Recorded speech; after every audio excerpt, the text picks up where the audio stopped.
ระผู้มีพระภาคเจ้าขอนอบน้อมพระเถรานุเถระนมัสการท่านพระครูสมุวิสุวัตรวรจิตโจผู้อำนวยการสถานีวิทยุเพื่อพระพุทธศาสนา 104.50 เมกะเฮิรตซ์วัดป่าหินจังหวัดเชียงใหม่ที่เคารพนมัสการท่านพระอาจารย์สมัครที่เคารพครับครับผมนมัสการครับขอเจริญพรคุณโยมพิสมัยผู้ดำเนินรายการเจ้านมัสการเจ้าพระอาจารย์เจ้าพรขอความสุขความงอกงามในร่มธรรมพระสัมมาสัมพุทธเจ้าจงโปรดบังเกิดแก่ผู้ศึกษาธรรมและปฏิบัติธรรมทั้งหลายวันนี้เป็นวันอาทิตย์ที่24 มกราคมมาป้ากันวันนี้เป็นธรรมะเนาะเจ้าเราต้องบอกว่าอันนมัสการท่านทวัตนะเจ้าแล้วก็เราก็ขอสวัสดีอาชาประการนะเจ้าเพราะว่าดังมาจากสิ่งนี้เจ้าก็ทั้งนี้ทั้งนั้นก็เราก็พูดกันแบบพี่แบบน้องเนาะมีอย่างก็พี่หูสองน้องหูหนึ่งแบ่งปันความหูกันเพราะว่าความจริงประการหนึ่งที่คนเฮายอมรับว่าอยากเป็นกันก็คือเป็นคนสะอาดสุขภาพแข็งแรงปราศจากโรคภัยไข้เจ็บต่างๆนี่นะเจ้าแต่ก็ดูเหมือนว่ามันเป็นเพียงความปรารถนาจะเป็นเพราะเหตุว่าหลายท่านไม่ได้สนใจใยดีกับหลักที่ทำให้เป็นอย่างที่ปรารถนาแต่ว่าเป็นเพียงมโนและก็วาทกรรมเท่านั้นข้อนี้ฉันใดเนาะผู้ที่นับถือศาสนา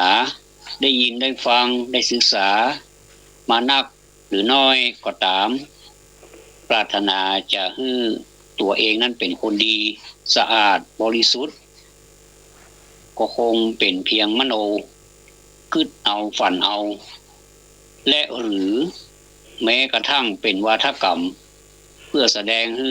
ว่าตนนั้นเป็นผู้สะอาดบริสุทธิ์เป็นคนดีก็ฉันนั้นเนาะแม่นก็ครับท่านอาจารย์ครับครับผมแม่นครับผมใจขอคุณพิสมัยเจ้าเพราะฉะนั้นการที่เฮาทางฝ่ายบรรพชิตแต่ก็ฆราวาสนี่มาสนทนาธรรมร่วมกันในรูปแบบการถามปัญหาในส่วนของพุทธประวัติพ้องธรรมะพ้องความรู้ทั่วไปต่างๆที่ทำให้เกิดความบันเทิงเกิดความสามัคคีกันนี้ก็เป็นรูปแบบหนึ่งที่ทำให้เฮาได้เกิดความรู้ในหลักธรรมเหมือนเฮาตัวเฮาสกปรกเนาะมันอยู่มาทั้งวันแล้วก็เดี๋ยวไปโดนฝุ่นว่ะก็เดี๋ยวโดนนั่นโดนนี่ตำเนื้อตำตัวตำหน้าตำตาตำร่างกายของเฮานี่สกปรกเฮาก็ต้องอาบน้ำแม่นก็อดบ่ได้ที่ต้องอาบน้ำหนาวปานอย่างนี้ก็ต้องอาบน้ำเพื่อให้ร่างกายเฮาสดชื่นมีชีวิตชีวาก็ฉันได้ก็ฉันนั้นนอกการปฏิบัติธรรมก็เหมือนกับจิตใจเฮาสกปรกก็ต้องล้างแต่บ่ได้ล้างด้วยสบู่นะเนาะคุณที่สมัยเนาะจ้ะบ่ได้ล้างด้วยสบู่แชมพูยี่ห้อนั้นยี่ห้อนี้วิเศษวิโสอย่างใดบ่ได้สวยๆอย่างนั้นมันจะว่าอาบน้ำเราหาข้างฝานะพ่อใหญ่ก็อาบน้ำเราหาข้างฝานั่นก็ไปแหมอย่างนั้นก็หลอกคือเปิดว่าตัวเขาอาบน้ำแล้ว ออกมาเสียงมันผีขายหน้าผ้าเปียกบ่เสี่ยงเหี่ยเป็นว่าไปเอาฝาข้างฝาเสียมาก็ฉะนั้นก็ใจรักธรรมบ่ได้ใจสบู่บ่ได้ใจไอ้อย่างที่จะไปล้างใจรักธรรมล้างเนาะวันนี้เฮาก็มาเข้าข้อที่1เลยบอกกับว่าท่านอาจารย์จะมีอย่างขั้น ท่านสมัครเจ้าวันนี้หมายเลขโทรศัพท์ที่ใช้ได้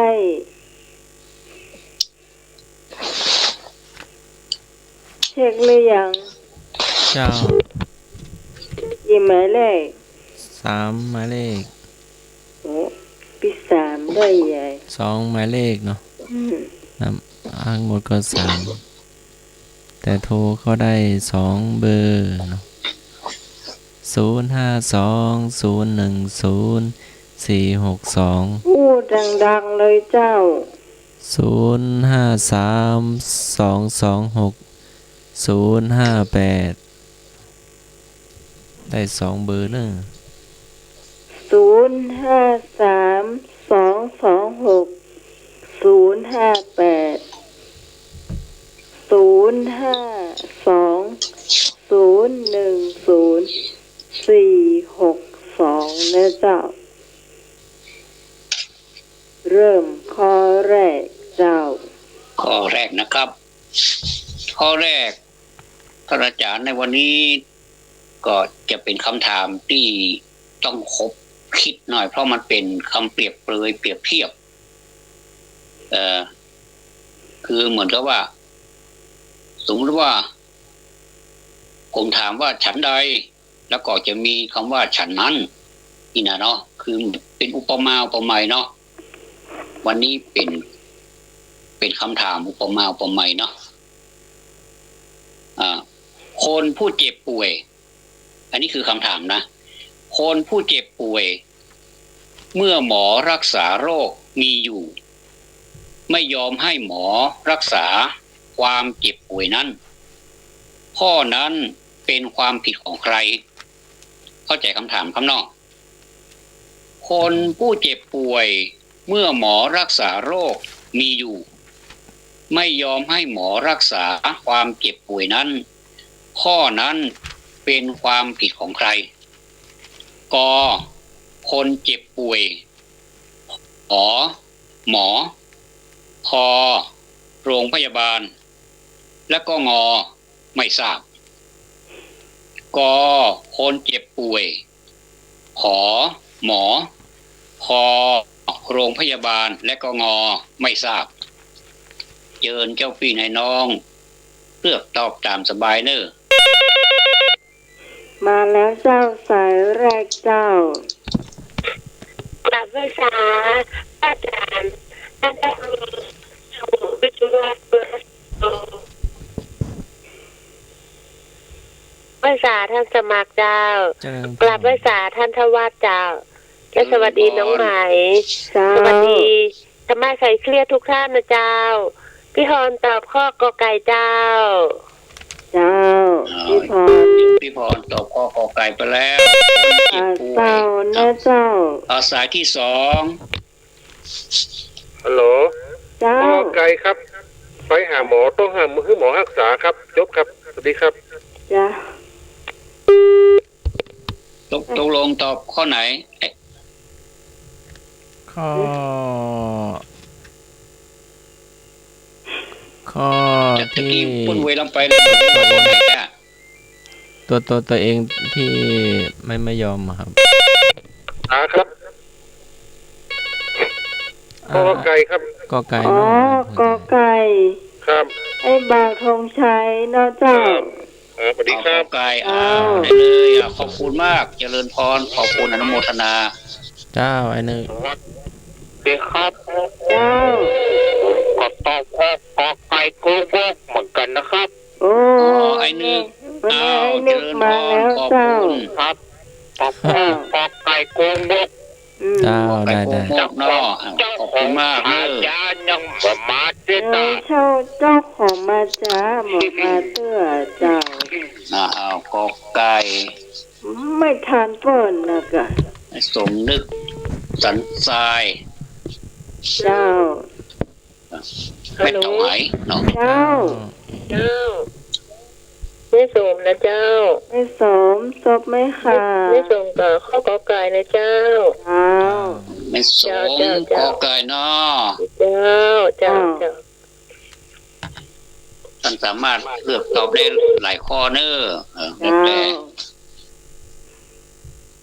ตอบ มาได้เลย มาแถมหนึ่งสายสวัสดีเจ้า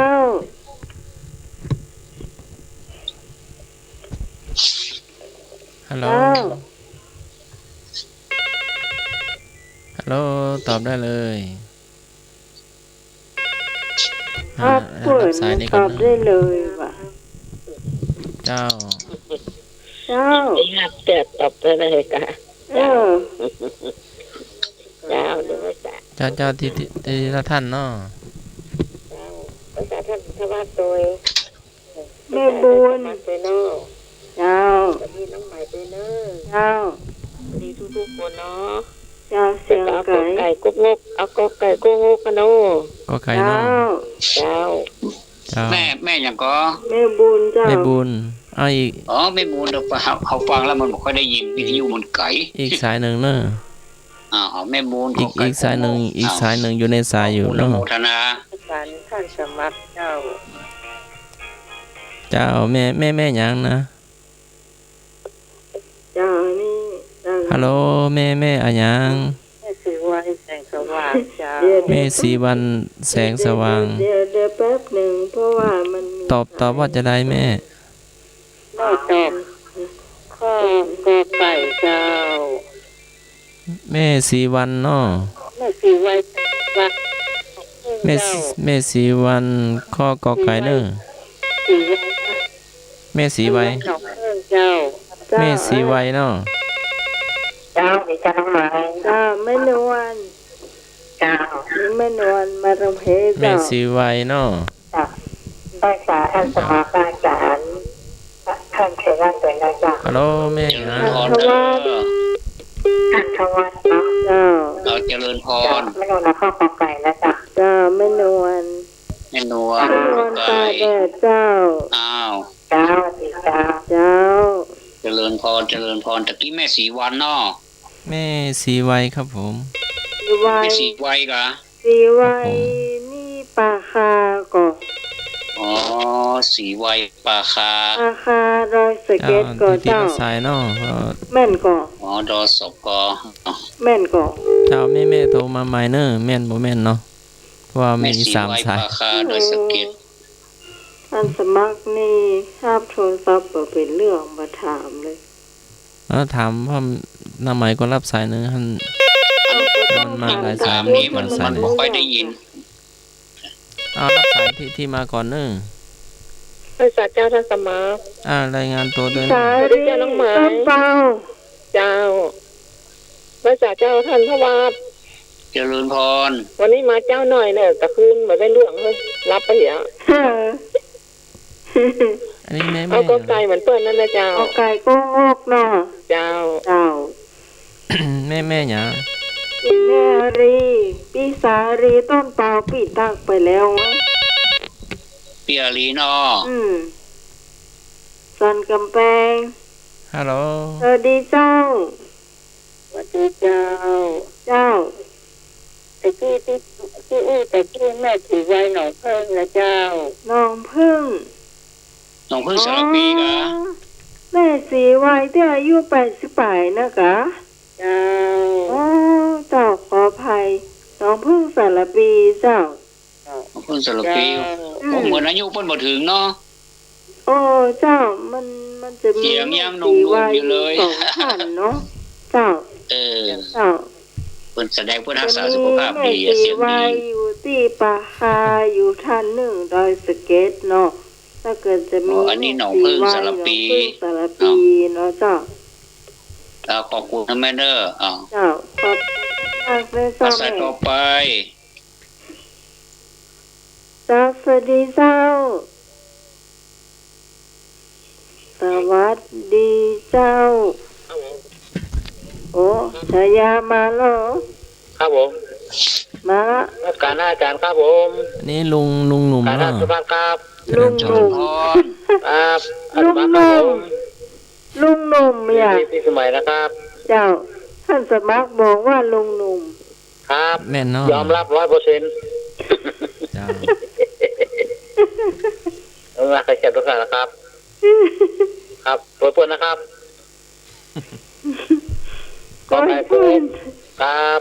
ก้อยเพื่อนเอากอไก่ ครับ อ้าว ครับผมสวัสดีครับ เจริญพร เจ้า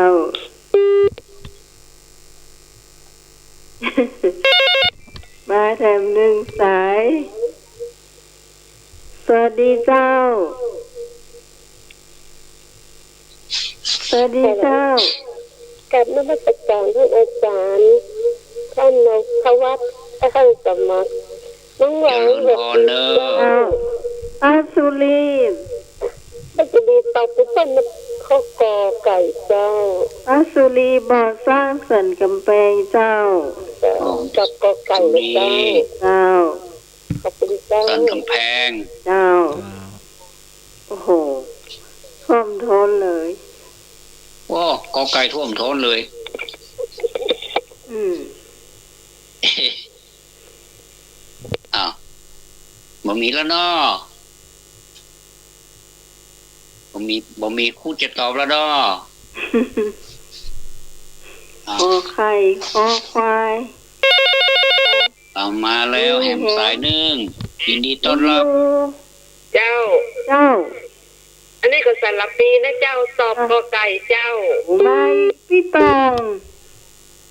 พี่ตอง เกือบบะตอนพี่ตองสารปี ตอบว่าจะได้ เอาพี่ตอ ของ ไก่ กอไก่เนาะ กอไก่โยงพี่ตอง โยมพี่ตอ สาง รพี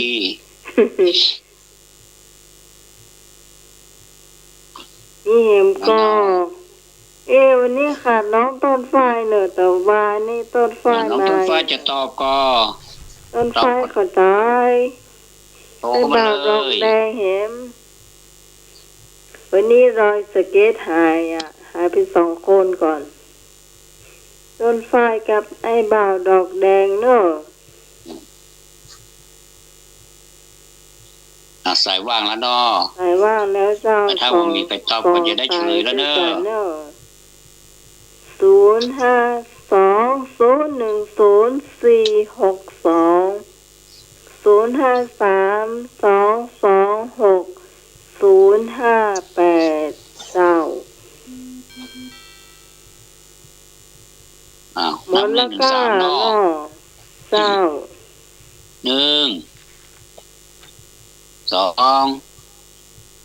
1 2 เกิง 3อ้าวเฉลยเนาะปัญหาถามว่าคนผู้เจ็บป่วยเมื่อหมอรักษาโรคมีอยู่ไม่ยอมให้หมอรักษาความเจ็บป่วยนั้นข้อนั้นเป็นความผิดของใคร อันนี้ก็แน่นอนแล้วเนาะต้องเป็นความผิดของคนเจ็บป่วยเพราะหมอเองก็รอรักษาผู้เจ็บป่วยอยู่แล้ว แต่ว่าเอาบอกไปหาเปิ้นเอาบอกไปปรึกษาเปิ้นแล้วเปิ้นจะรู้ได้ว่าว่าเขาเจ็บป่วยเนาะ ก็ต้องตัวเองนะ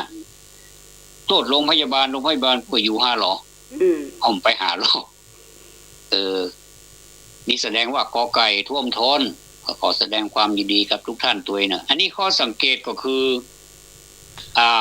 หมอคือไผถ้าถามว่าคุณพิสมัยนี่หมอคือไผ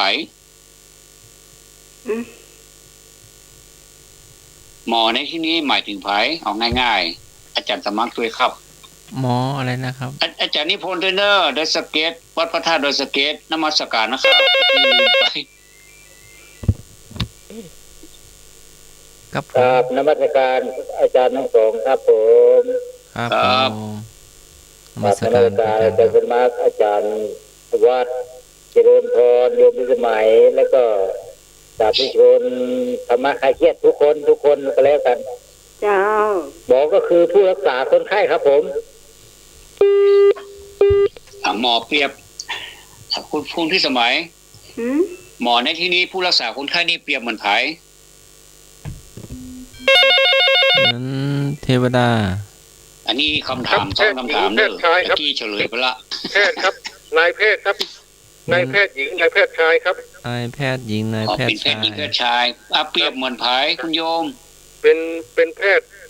ย์หญิงแพทย์ชายครับ เด้ อ๋อเปรียบเหมือนแพทย์หญิง อ้ายธ แพ ง ทย์ ชั ชาย ย เนาะ เนาะ ครับ อ้ายธงชัย ขอ ไม่ บ อ่ คุ อ ณ น มากขอบคุณมาก เจริญ ขอบคุณ พร มาก อาจารย์สมัครเหรอหมอเปรียบเหมือนไผครับ หมอเปรียบเหมือน แป๊บหนึ่งฮัลโหล บิดามารดา หมอเปรียบเหมือนบิดามารดาไม่ใช่ครับ ไม่นอนว่าเปรียบ ครับผม จะเหมือนคำสอนของพระ คุ พุท ณ ธ หมอ เจ้า เป็นเบอร์ตัวเรานะครับ ฮะ ตัวเราคือคุณหมอนะครับ ปัญหาทุก ตัวเราคือคุณหมออ้ายหนุ่ย คำสอนของพระพุทธเจ้ากับรักษาได้อย่างเงี้ยประมาณ เจ้า ธรรมะอาจจะ แม่นวลเปิ้นตอบได้ยินกับเจ้า ว่าใหญ่อ่ะ ครับไม่นวลเปรียบเหมือนครับคำสอนของพระพุทธเจ้าอย่างเงี้ยจะ โอเค เวลาเรามีความทุกข์ใจหรือว่าปัญหาอย่างเงี้ยครับคำสอนของคนแก้ได้อย่างเงี้ย เอาละเอาเป็นคนต้นมาจุดประกายที่ว่า หมอเหมือนเปรียบเหมือนธรรมะพุทธ จะ เจ้า พ้นจากโตก เหมือนพระเจ้านอเหมือนพุทธเจ้านอ เปรียบมันก็จะ เจ้า ธรรมะต่อยอดที่นอ เจ้าอะไรนะเจ้า เพราะว่ามีความเห็นที่เหมือน เจ้า กัน ดีเจ้า เจ้า เจริญพรเนาะ แม่นวลนะเจ้าแม่นวลปลาแดดนะเจ้า หมอใหญ่ของเราก็คือสมเด็จพระสัมมาสัมพุทธเจ้าเนาะคือพระพุทธเจ้าแล้วก็มีเครื่องมือที่ดีเยี่ยมก็คือพระธรรมเนาะเป็นเครื่องมือในการที่จะดูแลคนไข้ก็คือหมู่เฮาผู้ที่มีปัญหาทางโรคแล้วก็มีผู้ปฏิบัติการก็คือเหมือนพยาบาลบุคลากรทางการแพทย์ก็คือพระสงฆ์เนาะทั้ง3ประการนี้ขับเคลื่อนไปเพื่อรักษาคนไข้ก็คือคนที่มีปัญหามีความทุกข์อยู่ให้พ้นจากความทุกข์คนที่มีอยู่ในวัฏฏะวนเวียนเกิดแก่เจ็บตายนี่ก็คือพ้นจากเกิดแก่เจ็บตายก็คือ ไม่ให้เกิดแก่เจ็บตายก็คือจะพ้นจากทุกข์ทั้งปวงอันนี้คือหมอใหญ่คือพระพุทธเจ้าเครื่องมือของหมอก็คือพระธรรมผู้ปฏิบัติการก็คือพระสงฆ์เปรียบด้วยบุคลากรทางการแพทย์ทุกชั้นเนาะอันนี้นี่เป็นคำถามซ้อนคำถามเนาะ ขอสู่มาเนอะเพื่อเราได้มีความรู้เพิ่มเติมขึ้นนะเนาะข้อที่2อาจารย์สมัครเดี๋ยวจะว่าผู้คนเดียว ครับผม มักอ้างว่าหนาวนัก มักอ้างว่าเช้านัก มักอ้างว่าร้อนนัก มักอ้างว่าหิวนัก มักอ้างว่าเย็นนัก มักอ้างว่ากระหายหิวนักเป็นลักษณะคนเช่นไรตอบได้เลย คนขี้ค้านคนขี้เกียจ นำมาตอบได้ เจ้า ผู้ที่ค่ะ ครับผมพระอาจารย์ข้อต่อไปครับผม โอ้โห โอ้เห็นเลยนะ แล้วเราอ่ะ ว่าเป็นยังก็ง่ายดีอ้าว ก็ให้ดี ขอประท้วงครับ ฮะ ขอประท้วง เอา ท่านประธานสักหน่อยอย่างเว็บเดียวหายเช็บ โอ้โหประท้วงท่านประธาน ที่ประชุมอนุญาตแล้วเนาะประท้วงไปแล้วเนาะประพาสพิงเนาะประพาสพิงหนึ่งคนที่สมัยก่อน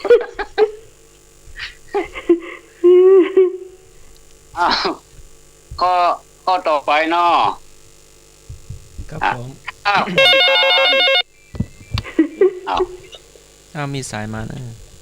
ถามปัญหาก็จะไปถาม2คนคนอื่นตอบพ้องสักคออย่างก็ว่าไปเถอะครับ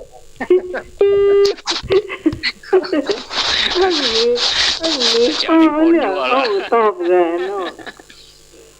มีก็ขอข้อสักอย่าง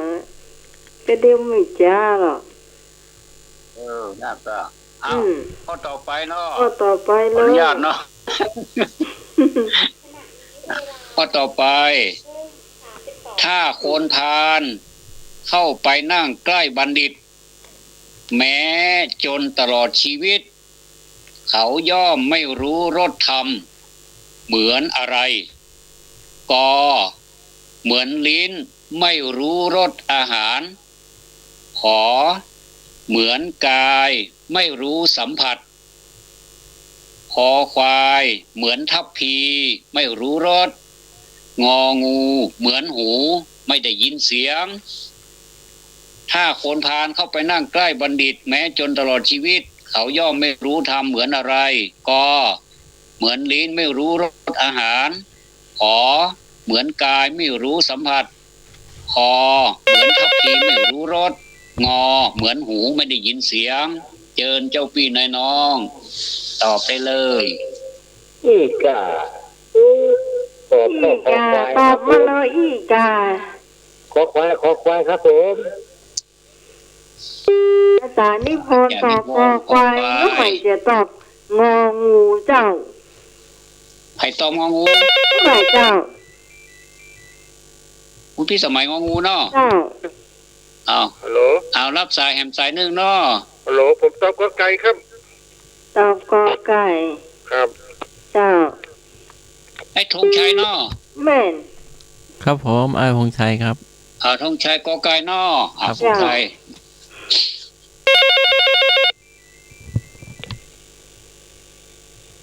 รับสายเนาะ ตาย น้องไหม เจ้า คอควายเจ้า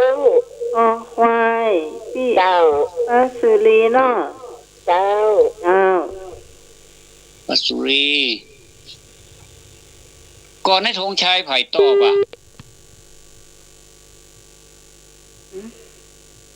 มันไม่ธงชัยเหรอ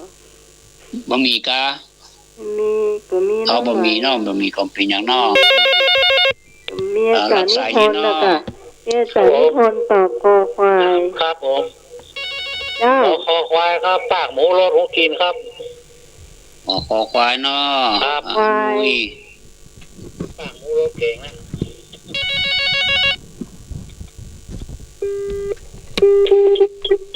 เจ้า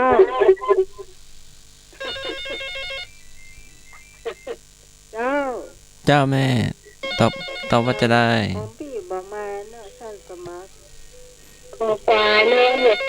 คอควาย ควายเนอะ แม่หยาง แม่ดาราเนอะ แม่ดารา ดาราอยู่แถวไหนเจ้าแม่ดารา ไม่ได้ยิน ฮะ ไม่ได้ยินติดตามอย่างด้านล้วนเลยก็ให้ ไม่ใช่แม่ดาราอยู่แถวไหน แม่ เจ้า แม่ดาราอยู่ น้องแฟดเจ้าไม่ได้เอิ้นมาหลายวันละ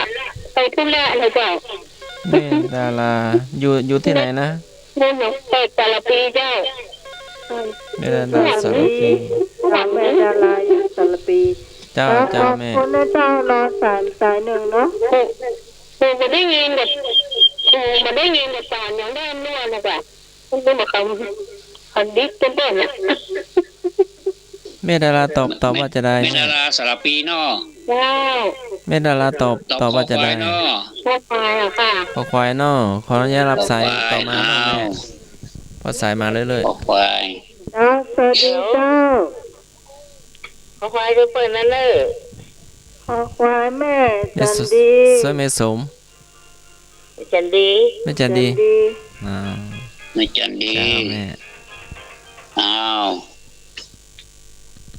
เจ้า เจ้า ขอบ แม่ คุ จั ณ นดี มาก เจ้า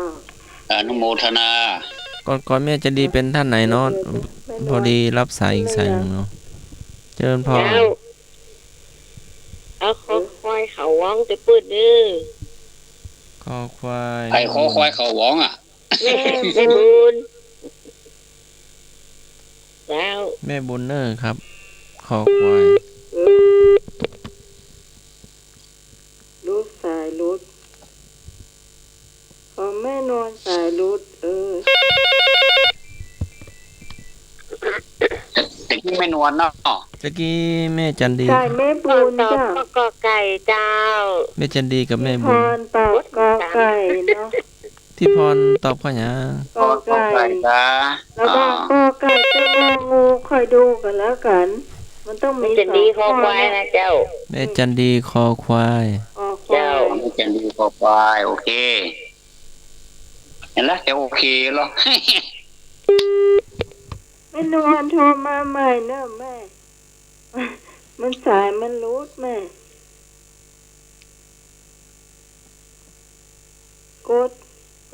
อันเสียงแล้วมันมาขึ้น โทรศัพท์นี่มันอย่างใดหูโทรเข้า รับสายนี้เนาะอ๋อ เจ้า เจ้า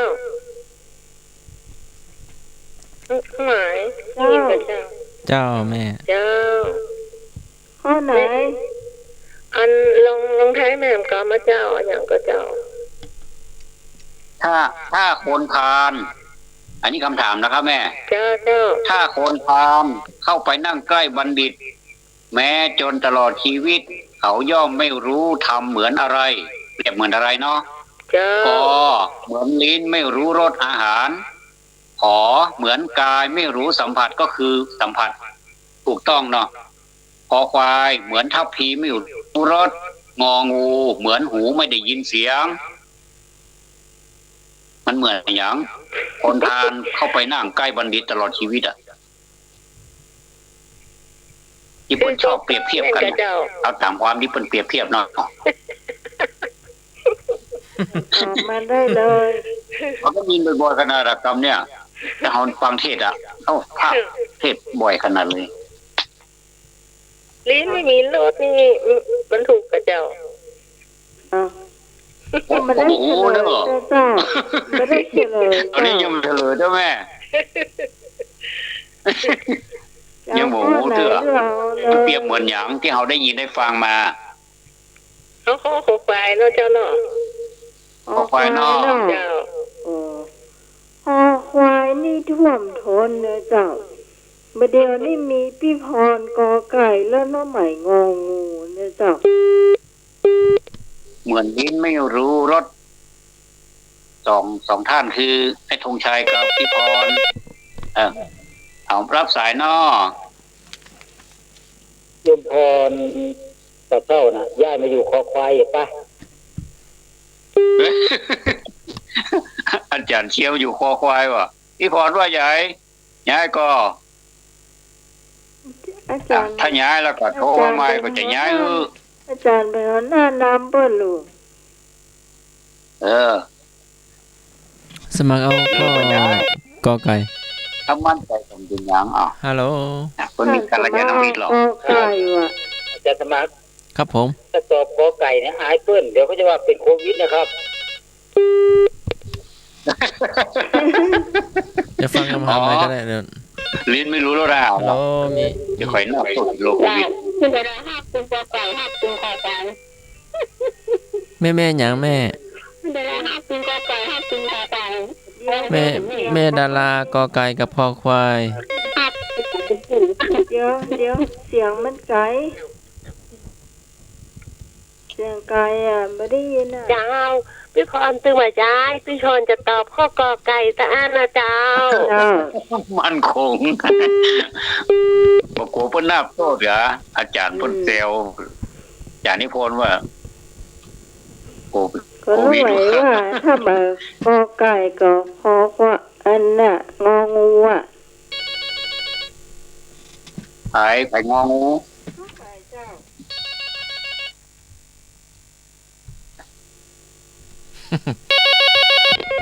เจริญพร มาบอกสายใหญ่ๆอาจารย์สมัคร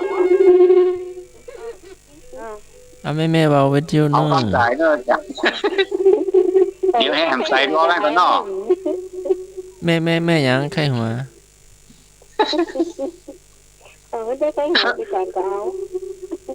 ไข้หัวก็พอเนาะ กินก้ามก็เอา อ๋อแม่ไข้หัวเนาะแม่บ่ได้ตอบเนาะ ตัวอย่างกับแม่ดารานะกะดาราเปิดหน้าไว้ท่าทางของทั้งหมดน่ะ ไม่ดาราตอบข้อไหน นะกะฮับกอไก่ถึงคอควายนะ สองข้อเอาลองจากขึ้นสองข้อกอไก่กับคอควายกอไก่กับคอควาย สมวนแล้วทุกข้องพีท้องก็ อันนี้ตัวใจนะ นะ ข้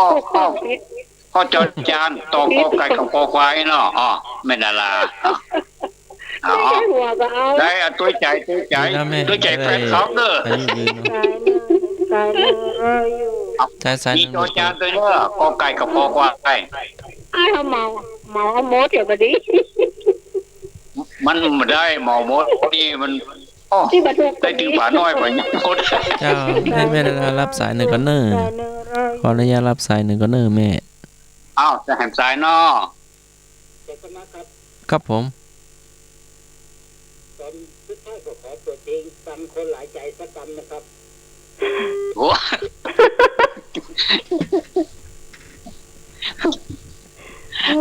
มีการเซลกันเกิดขึ้นในสภา คน ละ หลายใจสอง สภาต้องควบคุมและการประชุมดีๆเนอะสภา ห้องก็ได้เนี่ยต้องรอห้องเฮบเดียวเนี่ยตามใจดี ประธานก็คืออาจารย์สมัครคุณพี่สมัยก็เป็นประธานมั้งอ๋อ ฮะ คุณพี่สมัยเป็นประธานต้องควบคุมการประชุมดีๆเนอะ มีการประท้วงเกิดขึ้น อ้าวมีท่านใดแหมเจอเนอะเดี๋ยวนี้เติมข้อจอมาตัวเนอะ เฮ้ยหนุ่ยมายังไอ้หนุ่ยมายังไอ้นึกเหรอ อันนุยมาพอ โอ้ พอถู ทาก น แหละ ก่อนน่ะ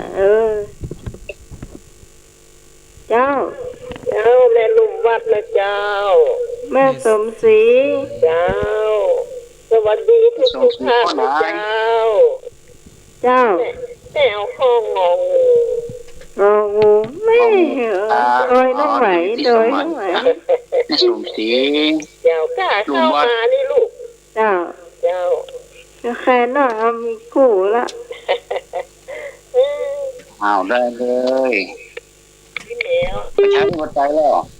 เจ้า ขนาดคนไข้กอไก่ก็คอควายเฮายังจัดฮื้อเลยอ่ะ ครับผม เจ้า ผมเอาคอควายแล้วครับผม แต่ห เอา นู คอควายแล้วครับ ไอ้หนุ่ยเอาคอควายไปแล้ว ครับผม ไอ้นึกขอไอ้นึกมีไหน อาจารย์แล้วก็มีป้าสุรีแล้วก็ไอ้หนุ่ยฮะเนาะ อืม เป็นว่าแม่ดารานี่สลับปีนี่มันเป็นกอไก่กับคอควายมีหนึ่งเดียวเท่านั้นเนอะ เพราะว่าจะเป็นเพื่อนแม่ดาราก็ได้เนอะกอไก่กับคอควายนะเอาสองข้อมารวมกัน เป็นจอจานเนอะข้อนี้นะ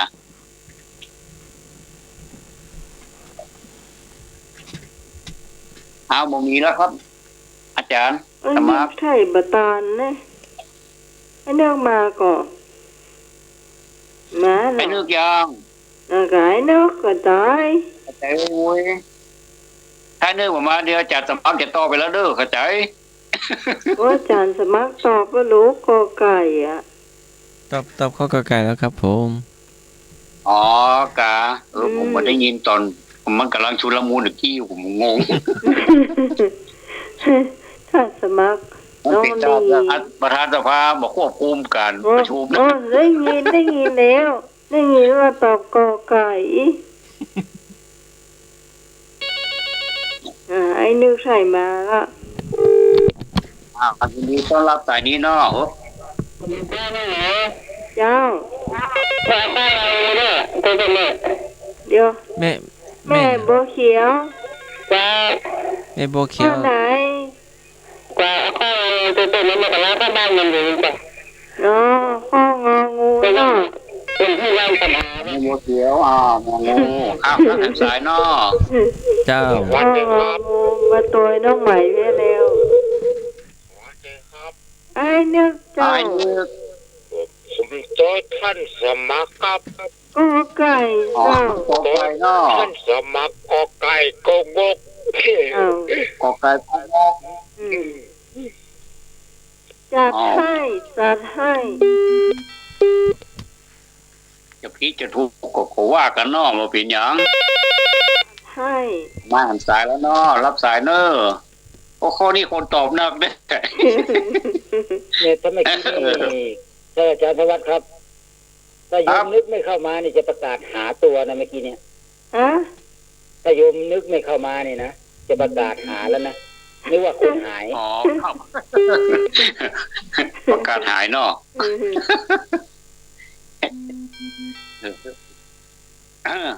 เอาหมดแล้ว มี เนาะ แถมก่อนมี แม่ แถ พี่ ม น้อง ก่อน กัลยาณมิตรทางอาจารย์สมัครก็โทรพระหรือก็เฮาเฮาตอบไปได้เพราะเฮาเป็นเจ้าของ จะได้มีหน้าที่เฉลยเนาะ เจ้า ถ้าคนพาลเข้าไปนั่งใกล้บัณฑิต แม้จนตลอดชีวิต เขาย่อมไม่รู้ธรรมเหมือนอะไรนี่ปรารภธรรมเนาะ ปรารภธรรมแล้วก็ปรารภพาลกับบัณฑิตก็คนพาลนี่ก็คือคนที่ไม่ฉลาดคือคนทั้งบอดทั้งหนวกก็แหมอย่างนี้ก็คือคนโง่สุมาเรื่องอันนี้นี่ตามลักที่เพิ่นแปลกันมานะไม่ได้ว่าใครคนใดคนหนึ่งนะเข้าไปนั่งใกล้บัณฑิตแม้ตลอดชีวิตเขามักจะได้ยินเสียงเทศอยู่บ่อยๆนะว่าเหมือนทัพพีไม่รู้รสแกงฉะนั้นเดี๋ยวมันก็ แล้วมันข้อไหนนี่เหมือนทัพพีไม่รู้รสแกงอ่ะคอควายมันก็เอาคอควายถูกเนาะเหมือนทัพพีไม่รู้รสแกงไม่รู้รสมันอยู่กับแกงฮะถือว่าหนึ่งวันถึงหมูหรอก็นอนอยู่ข้อก็ไปส่วนข้ออื่นๆนั้นมันเป็นซับขาลอกเฮาบ่ได้เนาะเหมือนลิ้นไม่รู้รสอาหารอันนี้อาจารย์นิพนธ์เปิ้นแซวว่าบอกกลัวเปิ้นแซวเป็นโควิดสำหรับขอไข่เหมือนกายไม่รู้สัมผัสอันนี้มีเป็ดตอบแล้วก็งองูเหมือนหูไม่ได้ยินเสียงนี้ก็มีท่าน3ท่านตอบเนาะแล้วก็คอกอกับพอนี่จัดฮื้อมาเป็นข้อจอแม่ดาราหนึ่งเดียวเนาะอันนี้แฟนคลับว่าอย่างไรตัวใจขนาดนั้นก็มีรายการนี้รายการเดียวว่าที่ตัวใจแฟนคลับเขารับสายเนาะยินดีด้วยกับโยมที่ตอบข้อกอไก่ก็คอควายอ่ะยังได้ครึ่งคะแนนนะโดอ๋อแม่ละมันได้ไปเกิงโอ้แม่ดารายังได้เกิงอยู่นะแต่สมมาเถอะอาจารย์โอ้แม่ละอันนี้นี่เปิ้นดูโอ้ขอบคุณแม่ดาราได้ไป50เด้อจากคะแนน100นะได้50ตังค์เนาะยังตันได้50อยู่นะแม่ดารานี่เขาท่าได้เอาละข้อต่อไปเนาะเพื่อรักษานาฬิกาเนาะรองเท้ามีอย่างก็เอาว่ามันไม่เป็นไรถ้าแปลงแล้วต่อเอาใส่ตอนที่มีปลาไปไปได้ไม่ใช่ตัวหรอถ้าเอาคอควายนี่มันจะได้100เต็มนะแม่เอาก่อนเพิ่นแล้วแต่อินโดหมอที่ก็กอไก่ช่วยมาเดี๋ยวให้ปั่นเบิ่งเกิงปั่นเบิ่งเกิงอันก็แม่ดาราก็ไปอันไอ้ธงชัยครับอาจารย์สมัครพี่พรเนี่ยเด้อแบ่งกันปั่นคนน้อยเด้อมันจริงคอควายก่อนเพิ่นนะอาจารย์นิพนธ์ก็นิสุรีไอ้นุยไม่จันดีไม่สมเอาไปปั่นข้อกอไก่ด้วยเนอก็ปั่นเฉลี่ยกันไปส่วนน้องใหม่มันถ้าฮือเอาตัวหมาก็ได้ดื้อเมากะเอามาก็ได้เอาผมผิดอย่างอันนี้เพิ่นยอมใส่ยามองผมว่ยาทาน้ำแดงอ่ะยาทาน้ำขาวแล้วน้ำแดงข้อที่3เอา53นาฬิกาเนาะสายต่อมาเนอะแม่รองเท้าที่คนซื้อมาเพื่อประโยชน์จะให้สบายเท้ากลับนำความทุกข์มาให้รองเท้านั้นถูกแดดเผาบ้างถูกเท้าครูดสีบ้างก็กลับกัดเท้าของผู้นั้นทันใดควรเปรียบกับข้อใดต่อไปนี้อันนี้มี2ข้อแล้วเนอะท่านเลือกเต็มที่ ก็ผู้เกิดในตระกูลไม่ใช่อารยชนเรียนวิชาจากอาจารย์ฆ่าตนเองด้วยวิชานั้นขอผู้เกิดในตระกูลไม่ใช่อารยชนไม่ได้เรียนวิชาจากที่ใดทั้งสิ้นฆ่าตนเองอันนี้ยากไปหาถ้ายากไปเปลี่ยนเลยเอาไปเอาใหม่ก็ได้อย่ามาหลายใจได้พระสัมมาจะตายกันเป็นอันจืด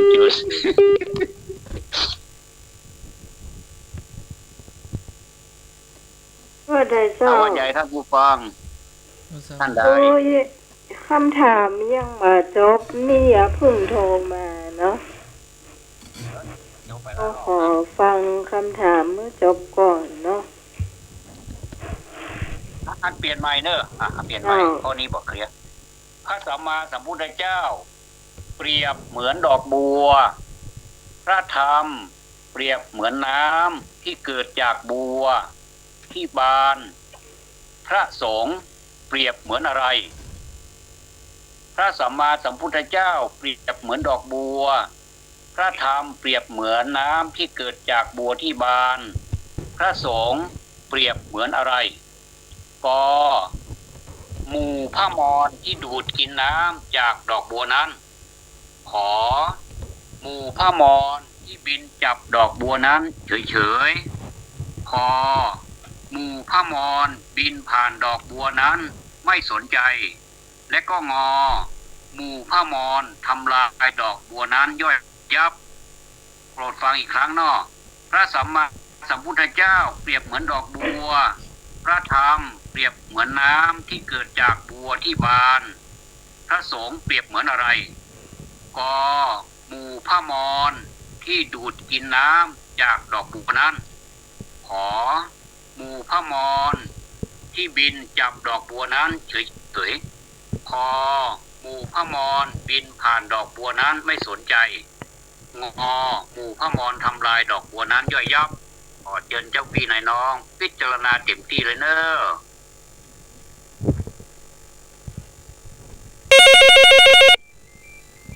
มาแล้วเจ้าสายแรกเจ้าน้องไม้จ้าไม่แดงอุ้ยพิทยุดังจำนมัสการท่านอาจารย์ท่านทวัฒน์จ้าแล้วก็ท่านมีใครแล้วก็สมัครท่านสมัครเจ้าสวัสดีน้องไหมเนอะธรรมะใครเกียรติกุโคนเนอะแม่บัวเขียวมาแล้วเนาะมาแล้วเจ้าแม่นวลเหรอมาแล้วเจ้ากะแม่ตอบกอไก่เนอะกอไก่เนาะเจ้าขอบคุณมากแดงนะเจ้าไม่แดงดอยประคงเจ้าขอรับสายนี้เนาะกอไก่แม่ไม่ได้ลากอไก่เจ้าแม่ดารากอไก่สารปีขอไม่ได้ให้หัวกับพวกมันเจ้าขอบคุณเจ้าสวัสดีครับนายนึกเจ้าผมตัวแม่แดงครับตัวแม่แดงกอไก่เนาะครับกอไก่ครับเจ้า3 สายผ่านไปสายที่4เจ้าหนูเจ้าก็รีกกอไก่เจ้ากอไก่เหมือนกันเจ้ากอไก่จะตอบข้อใดก็ว่ามาเลยสายที่5เจ้าสวัสดีเจ้าจ้าน้องไม้จะไม่นอนจ้าไม่นอนกับตัวอันนี้กับตัวไม่แดงนะเจ้ากอไก่นะเจ้ากอไก่นะเจ้าเจ้าดีเจ้าเจ้าไก่แดงเจ้าเนาะสายที่6เจ้าเจ้าน้องหวานเจ้าพี่พรตอบข้อกอไก่เด้อ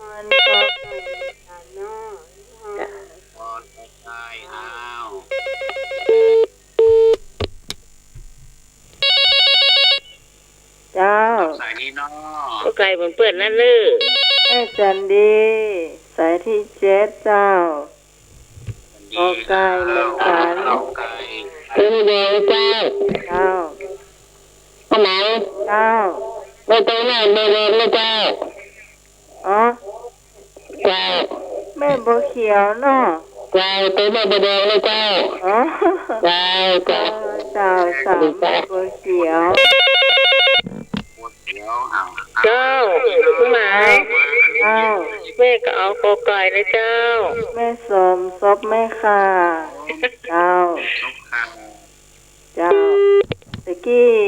แม่บัวเขียวแม่ห้อยเรือดอยสเก็ตนะเจ้า อ๋อในหัว ส ใหญ่ วัสดีเจ้า สารปีก็เอากอไก่ได้เด้อ สารปีพี่ตองป่าบงเจ้า ต้องขโมยสารปี เจ้าสายผ่านไปแล้วเจ้านี่สายที่10เลยเจ้า ยมพิสมัย อันนี้ตอบไม่เหมือนไผตอบข้ององูไก่ ฮะงองู อันนี้งองู เจ้าท่านนิพนธ์ ครับผม ท่านนิพนธ์ จากนี้พลงองูหัว เอา ควายเนื้อไอ้ คอควายครับ เอาคอควาย ครับ เจ้าสายผ่านไป10สายที่12มาเลยสายที่12เลยเจ้า เจ้า เจ้าไหมท่านนิพนธ์ว่างองูกอไก่เอียดไอ้เกี้ย เอาสองข้อ จะเป็นต้องมีโจทย์จานเดิมแล้วเนอะโจทย์จานคืององู อาจ กั จะ บกอไก่ ห้อยปุ๊กตัวเปิดดีกว่า เจ้าขอไก่เนาะ เจ้า อันงอโจทย์จานนี่เป็นงองูเนอะกับกอไก่เนอะประกอบแม่มูลตัวเนอะ แม่บุญเอากอไก่ มูลก็ไออย่างเดียวกะ เจ้า มาช่วยตัวอาจารย์นิพนธ์เนาะอาจารย์นิพนธ์ มาตัว ไก่เนาะ มาตัวเจ้า มาตัวเนาะเอาแม่บุญกอไก่อย่างเดียวอ้าวอาจารย์นิพนธ์ท่านเดียวเนาะที่เอางองูกับกอไก่จัดให้เลย จัดให้ ตัวใจแฟนครับพนาระ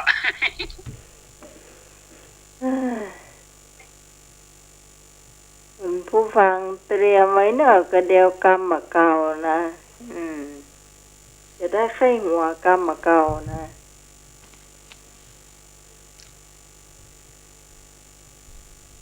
เอาท่านใดที่จะร่วมตอบปัญหานอกตรงนี้เป็นปัญหาธรรมะ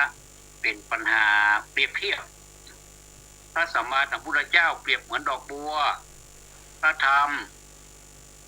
ดอกบัวที่บานเนาะพระธรรมเปรียบเหมือนน้ำที่เกิดจากบัวที่บานพระสงฆ์เปรียบเหมือนอะไรก็หมู่พระมรที่ดูดกินน้ำจากดอกบัวนั้นหมู่พระมรที่บินจับดอกบัวนั้นเฉยๆหมู่พระมรบินผ่านดอกบัวนั้นไม่สนใจแล้วก็งอหมู่พระมรทำลายดอกบัวนั้นย่อยยับแล้วก็มีจอข้องอข้อกอถูกต้องมีท่านใดแล้วเนาะ ให้หมดละก็ มีจะหน้ากันแท้วันเนี้ยเอาแล้วเนาะก็เฉลยพระสัมมาสัมพุทธเจ้านี่เปรียบเหมือนดอกบัวที่มีน้ำหวานเนาะมีน้ำหวานที่เอามาทำความรู้จักกับพระมรก่อนเนาะอาจจะสงสัยว่าพระมรนี่คืออะไรพระมรนี่ถ้าเป็นนามแปลว่าพึ่งพระมรในที่นี้นะเนาะพอสำเภามอม้ารอเรือแปลว่าพึ่งถ้าเป็นนั้นบาลีกับสันสกฤตแปลว่าแมล เสีย ง งมาใกล้ๆหน่อย แปลว่าแมลงผู้ถ้าเป็นกิริยาแปลว่าหมุนเป็นบาลีตัวเป็นสันสกฤตตัวถ้าเป็นกิริยาแปลว่าหมุนลงว่านามแปลว่าพึ่งถ้าเป็นบาลีกับสันสกฤตแปลว่าแมลงผู้ถ้าเป็นกริยาแปลว่าหมุนอันนี้เป็นบาลีสันสกฤตแปลว่าหมุนเนาะฉะนั้นหมู่พระมรก็คือหมู่แมลงผู้ก็ดีพึ่งก็ดีพวกเนี้ยเพิ่นชอบกินน้ำที่เกิดจากดอกบัวนั้นก็คือแสดงว่าข้อกออันนี้ผมได้เกิงเห็นละ เปลี่ยนเงินได้เกิงคนได้เล่นเกมเลยนะผมจิกคนหูเนาะแล้วก็เรื่องว่าข้อขอควายนี่ขอใครนี่นะขอใครนี่โยกไปเพราะมีไปตอบเนาะเขาจะ จะวิเคราะห์คอควายกับงองูเนี่ยก่อนเนาะว่าเอางองูก็มีไปตอบงองูก็ยกไป อาจารย์นิพนธ์อยู่ในสายครับ ตัวประท้วงครับ บินผ่านดอกบัวนั้น อา ตัวป จาร ระ ย์ ท้ว นิ ง พนธ์ หน่อยครับ อาจารย์นิพนธ์มาครับ เรื่องอะไร เมื่อกี้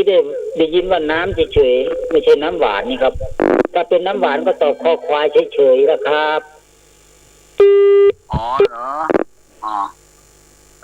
มันบอกว่าเป็นน้ำเป็นน้ำก็แสดงว่าถึงน้ำหวานไปเนาะแต่ว่าน้ำนี่ก็บอกว่าหวานบ่หวานมูนะแต่ว่าปุ่นในคำถามมันว่าเป็นน้ำเนาะน้ำทำคำสอนเป็นรสชาติเนี่ยที่มันหวานสักอย่างนะแต่ว่าปุ่นเปรียบเทียบเหมือนพระมอญนั้นจะไปกินน้ำหรือว่าจะไปบินและเฉยบินจับเฉยบรรดูดกินน้ำทุกอย่างแล้วก็ หรือว่าผ่านไปเลยบ่สนใจ หรือว่าทำลายดอกบัวนั้นย่อยยับไปเลยย่าแต่ข้อตอบมันก็คือข้อกอดูดกินน้ำดอกบัวนั้นเนาะที่จะขอวิเคราะห์ข้อคอควายเนาะหมู่พระมรบินผ่านดอกบัวนั้นไม่สนใจนี่แสดงว่ารู้ละ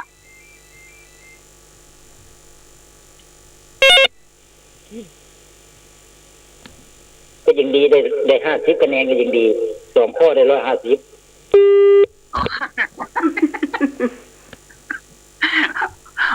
อาจารย์นิโบนเกิดรสชาติเดียว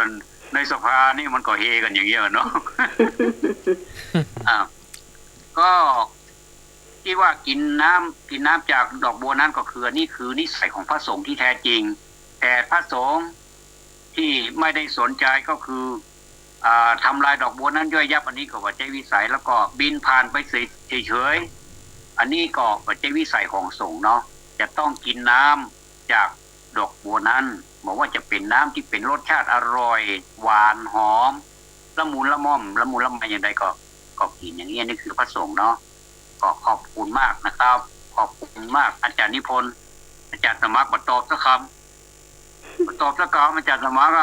นักปิ้ง ตอบข้อแรกครับผม ก็เป็นนะครับเนาะหมดเวลาแล้วกันเนี่ยหมดเวลาธรรมะวันนี้เนาะ กรรมเก่าอยู่แต่กันสักกรรมกะจะได้ไข้หัวท่านสมัคร ก่อนจะหมดเวลาแล้วก็ขอฝากไปนอกว่าขอบคุณทุกความคิดเนาะที่ปากันพบปากันคิดตีปัญหาให้แตกอันนี้ก็เป็นการสร้างปัญญาบารมีเนาะและเป็นการนั้นเปรียบเทียบที่เกิดจากแนวความคิดของเขาว่าควรจะเป็นอย่างนั้นควรจะเป็นอันนี้บอกว่าไปเนาะก็ถือว่าทุกท่านมีส่วนร่วมขออนุโมทนาขอบุญรักษาทุกท่านเนื้อทั้งบรรพชิตแล้วก็ฆราวาสเนาะต่อไปเป็นกรรมเก่าท่านทวัดก็อยู่ตัวสักกรรมกะก็บอกเก่าเจ้าถ้ามันเงียบไปบ่ได้นี่แสดงว่ามันไปนอนแล้วเนอะ กรรมเก่าต้องบอกเก่าวันนี้ไผจะเสนอหยังไอ้หนุ่ยจะเสนอกรรมมาอย่างก็ไอ้หนุ่ยพอแล้วก็ไข้หมอเจ็บท้องนะก็ไอ้หนุ่ยนะ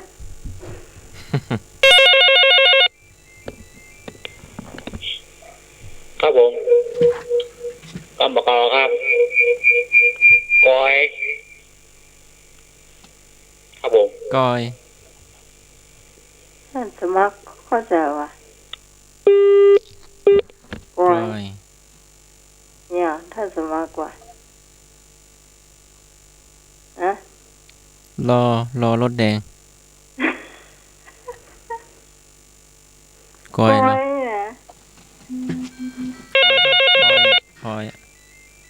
คอยฟังธรรมะคลายเครียดกอยฮะกอยก็มากอยอ่ะเจ้าปอนี่เนาะปอยอนี่เนาะกอยเสียงท่านสวัสดิ์เมานะกอยอนี่เนาะแม่นจ้าแม่นกอยอกอยเจ้าเอาเสียงท่านทวัดมาใกล้ๆหน่อยไปกอยกำมอยไปกอยมันกำร้อยมันอย่างนั้นอยู่บอก มันกอยอย่างหมีมัน ลองกอย ไปกอยมันก็เหมาะอ่ะ อ๋อ แล้ว ไปลองกอยเราให้เนาะ เจ้า กินกอยแล้วเนาะ เอาก็มันไปกอยไม่พอไปกอยเจ้ามันนี่อย่างข้างไปกอยก็แม่ กอยมันร้อยอีก ไปพอแล้วก็เจ้า พอเนาะ เลยบอกว่ามันไม่อย่างข้างคือว่าไปกอย มันอย่างพ่อไปกอยมันร้อ แล้วก็ไปกอยอันเดียวกันเนาะนี่ไม่ได้ละเด้อ น้องมันอาบน้ำล่ะอ้ายมันยังไปกอยน้องมันนุ่งเตียวเลยอย่างเงี้ยเนาะ ไปกอยอันเดียวกัน ไปพอไปกอยมันรอมันนุ่งเตียวเป็นว่าน้องมันเอาเสื้อมาใส่เป็นเตียวใส่เป็นเสื้อโคตรแล้วก็ให้คำว่าให้คำห้องน้ำว่าเพราะว่าใต้น้องมันแม่นก่อน เอาแต่แสดงเอามอนไปนู่นนะ เอาเตียวเต็มเสื้อเต็มเตียวเต็มพูดเต็มแม่ในห้องน้ำพวกให้งู เอาแต่แสดงเอามอนน่ะไปนู่น อาจารย์สมาร์ท เจ้า ผมว่าไปดูมันหน่อยคงจะใช่เนาะ ฮะ มันภาษาอีสานว่าไปดูมันนี่ ใช่ ไปดู แล้ว มันนี่ ใช่แล้วท่านนิพนธ์ อ๋อสงสัยว่าดูทางเฮานี่พอเป็นกอยอันเดียวกัน อ๋อหรือว่าพี่ไปดูเอาหนูไปด้วยพี่พึ่งพี่ไปดูเอาหนูไปด้วยจะไปกอยอ่ะ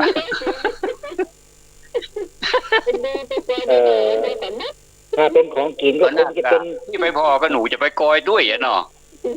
อะไร เป็นของกินมันก่อยนะครับ ฮะ ของกินนี่มันก่อยมันก่อน อ๋อถ้ากอยนะของกินเนาะ ใช่ก่อย อ๋ออันนี้มันก่อย ก่อย อ๋อไปก่อยก็ไป นี่กอย ดูมันนิดหน่อยไปดู ส มั ม นนิด ม ห ติ น่อย ว่าอาจารย์นิพนธ์มีมาม่าอยู่เนาะอยู่ในกล่องเนาะเอาไปก่อนมาม่าอาจารย์นิพนธ์เรามีกี่ถุงมีกี่ห่อเนี่ย อ๋อไป ถ้ามีหลายห่อก็มาคุ้มค่ามาอยู่นี่ก็ จ้า ก็จะมาอ่ะเนาะ จ้า อ๋อคุ้มข้าวจะ ถ้า ไป มีสัก10ห่อแล้วก็มานี่บอกคุ้มค่าโลดนี่ก็อาจารย์นิโคลก็เป็นต้นเนอะ มันไม่คุ้มมันหลายคนนะครับผมมีทั้งโย โค ม ล้างก่อนนะพอมาหน่อย โยมพิสมัยก็ยังต่ำกว่า10ห่อล่ะอาจารย์ธรรมะก็10อาจารย์แต่ว่าก็10เนี่ย ฝ่ายประพอต้องออกก็โลดเขาตัวนะ เสียงดึงขึ้นดึงหลอก ไป เนาะ ปิกอัพก็จะไปละ ถ้าอย่างนี้ญาติโยมมาถ้ามาเนยก็ เดี๋ยวได้สักปิกอัพเดี๋ยวจะไปเอาไปส่งครับผม ครับ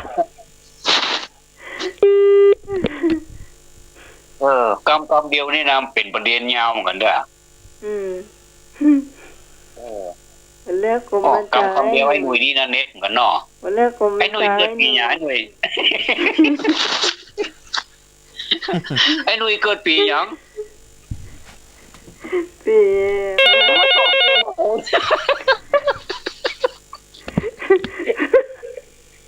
ปีม้าครับ ปีห้า เล่นกำเดียวอ่ะกอยเนี่ยเลือดร้อนไปเป็นเกลืองเมืองวะเนี่ย วันแร เลือด ก ร้อนเดี๋ยวมาอาจารย์นิพนธ์ปะดูจนห้ามมาอย่าไปมานะญาติโยมบ่ มีอยู่มาแต่ไม่ยอมออกค่ารถอ่ะโยมเอาเปรียบเกินไป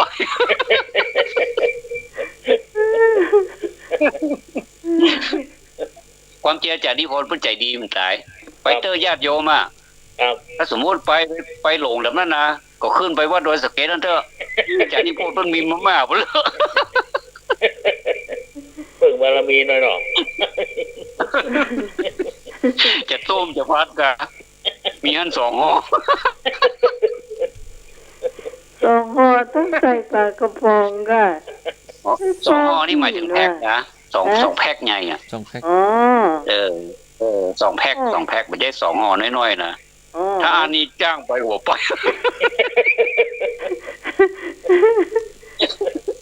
ว่าถึงวันมีมาม่าอยู่2หม้อแล้ว ปวดเผ็ดตรงหรอก นี่ยังเหลือเอาขออัน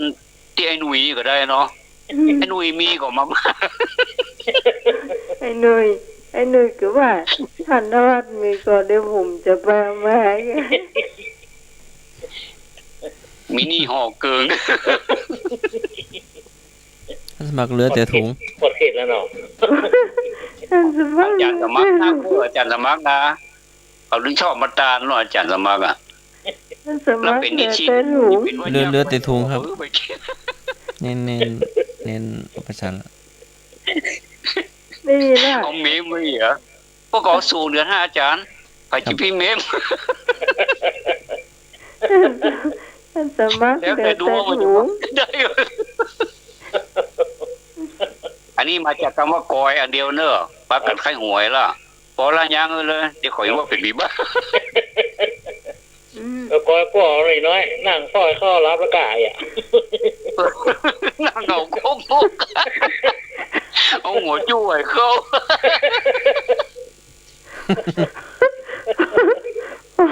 ปล่อย อันนี้ว่าไม่เข้าจริงๆเห็นว่ามันลืมดังไปว่าพ่อวันนี้ยุ่งกันนะเนาะเข้ายังเป็นสารมันเก่าอยู่อ่ะไปพอไปมีไฟให้สักหน่อยปิดพ่อไปเหงา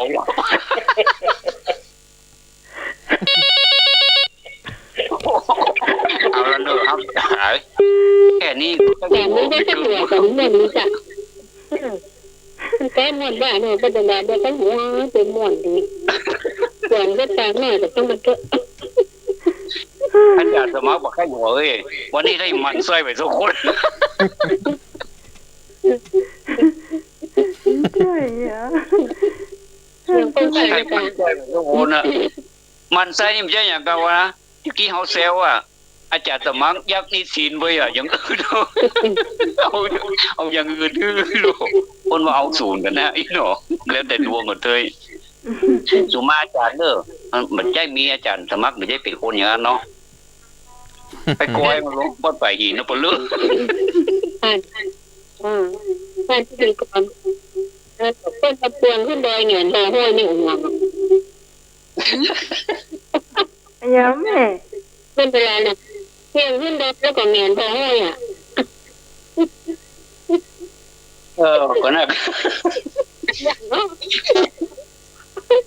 เพียงขึ้นดอยแล้วก็เงินดอยห้วยอ่ะ ยังได้แล้วก็ฝากไปส่งสีด้วยเนอะไปใจพอมากๆที่อาจารย์สมัครทำถ้ามีก็บอกคือเจ็ดยอดด้วย ยังขึ้นน้อยแล้ว เพีย ก็ งขึ้นด เงิ อย น แล้ว ท ก็ อง เงินดอย ด้วย ห้วยอ่ะหมายความว่า แล้วของงานพอหุ้ยคนนั้น ว่าจ้ะอันปากหงายลงห้วยบ่เด้อ เพียงดอยแล้วก็เงินดอยห้วยอ่ะอย่าง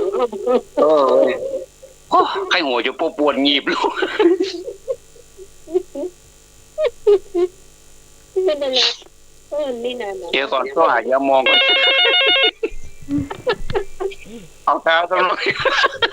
แล้วนี่สมัยตอบได้มันก็ขึ้นดอยเงินดอยห้วยอ่ะ ไอ้ปากหงายลงน้อยบ่กะจ้ะ ไอ้หัวก็ม้วน ก็เวลามันแบบมีเบอร์โทรหาได้เนี่ย อาจารย์วัดก็ว่าวัดดอยสะเก็ดมีมาม่า2ห่อ อืม ก็ได้มันเป็นอย่างครับต้มน้ำสักน้ำคู่ก็ได้เหรอเอาใส่กระมังกองแบบกระมัง อาจารย์เอาเพื่อน เลี้ยงมาก็มาม่า ก็ ก้อย มาม่าถ้ามันเป็นถ้ามันอู้ได้นะเป็นยังมาเกี่ยวกับท่านทั้งหลายอู้กับอู้ไปกับยังมาอู้อย่างเรื่องผมเนี่ย โอ้แต่ว่าเกี่ยวมันก็เกี่ยวเนอะไอ้หนุ่ยมันได้ยินนั้นน้องกวางอู้อ่ะขอไปคอยมาม่าแม่หมายสกามวยอ่ะ อ๋อกะ จ้า มาม่านี่เป็นแก้วเป็นคูณเนาะ น้องกวางอู้กับ รับ เก่า สายเนาะ อาจารย์นวัดครับ ครับ ก็ไม่เชื่อลองยืดออกมาเลยมาม่าน่ะมันยาวขนาดไหนน่ะ ครับอันนี้คือโฉมหน้าเขาทำมาคลายเครียดเนอะตะกี้เอาแต่เอาว่าน้ำเดียวนี้แค่หวยแล้วฮะ อ้าวแม่ฟ้องแม่ฟ้องใจโฮมลำปางโทรเข้ามาได้นะเจ้ายิงสัญญาณเข้ามาเดี๋ยวน้องหมายโทรผิด รอบ ก็ ยิง ได้ สัญญา จ้ะ ณเข้ามา บ่ใช่เบอร์หมายเลขแม่ฟ้องอ่ะมาเบอร์ไหน เอารับสายนี้ก่อนเนาะเอาว่าอย่างใด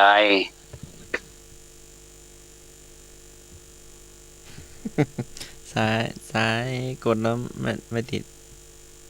ถ้าสมาร์ทโกดถึงเปิดขวา โทรมาใหม่นึงกดรับแล้วนะเราบ่ติด อย่าสมัครเหงารับก่อน อ๋อฟังหัวเราะนะครับ ฟังพระอาจารย์หัว อา เราะ จารย์โกดก้อยมาได้ก็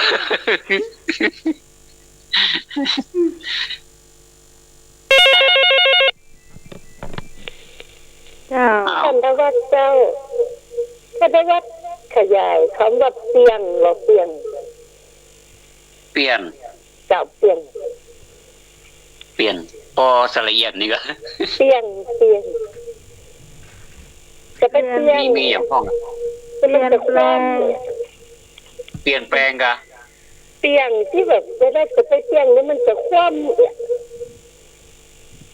อ๋อเปลี่ยนเปียงปอปลาสระอีนี่เอกยองงเปียง เปลี่ยนสระเอปอปลาสระอีไม่เอกยอกับนอเนาะ เปียงงองงูเจ้า เปียง อืม เปียงว่ะเปียง บัดนี้เปียงนี่มันจะคว่ำ เปียงช่วยกันเนอะ เราฟังสายนี้ก็น่า เจ้า เปียงขึ้นแดงเนี่ยค่ะ ฮะ เปียงขึ้นแดงเนี่ยบอกได้นะว่าเปียง เปียง นี่ก็ขึ้นนี่ก็ค่ะ เดินขึ้นดอย เปียงพยายาม พยายามขึ้นดอยกับแม่ การจะขึ้นนะแบบการจะขึ้นเปียงขึ้นเอาอย่างเอาแบบได้เปียงขึ้น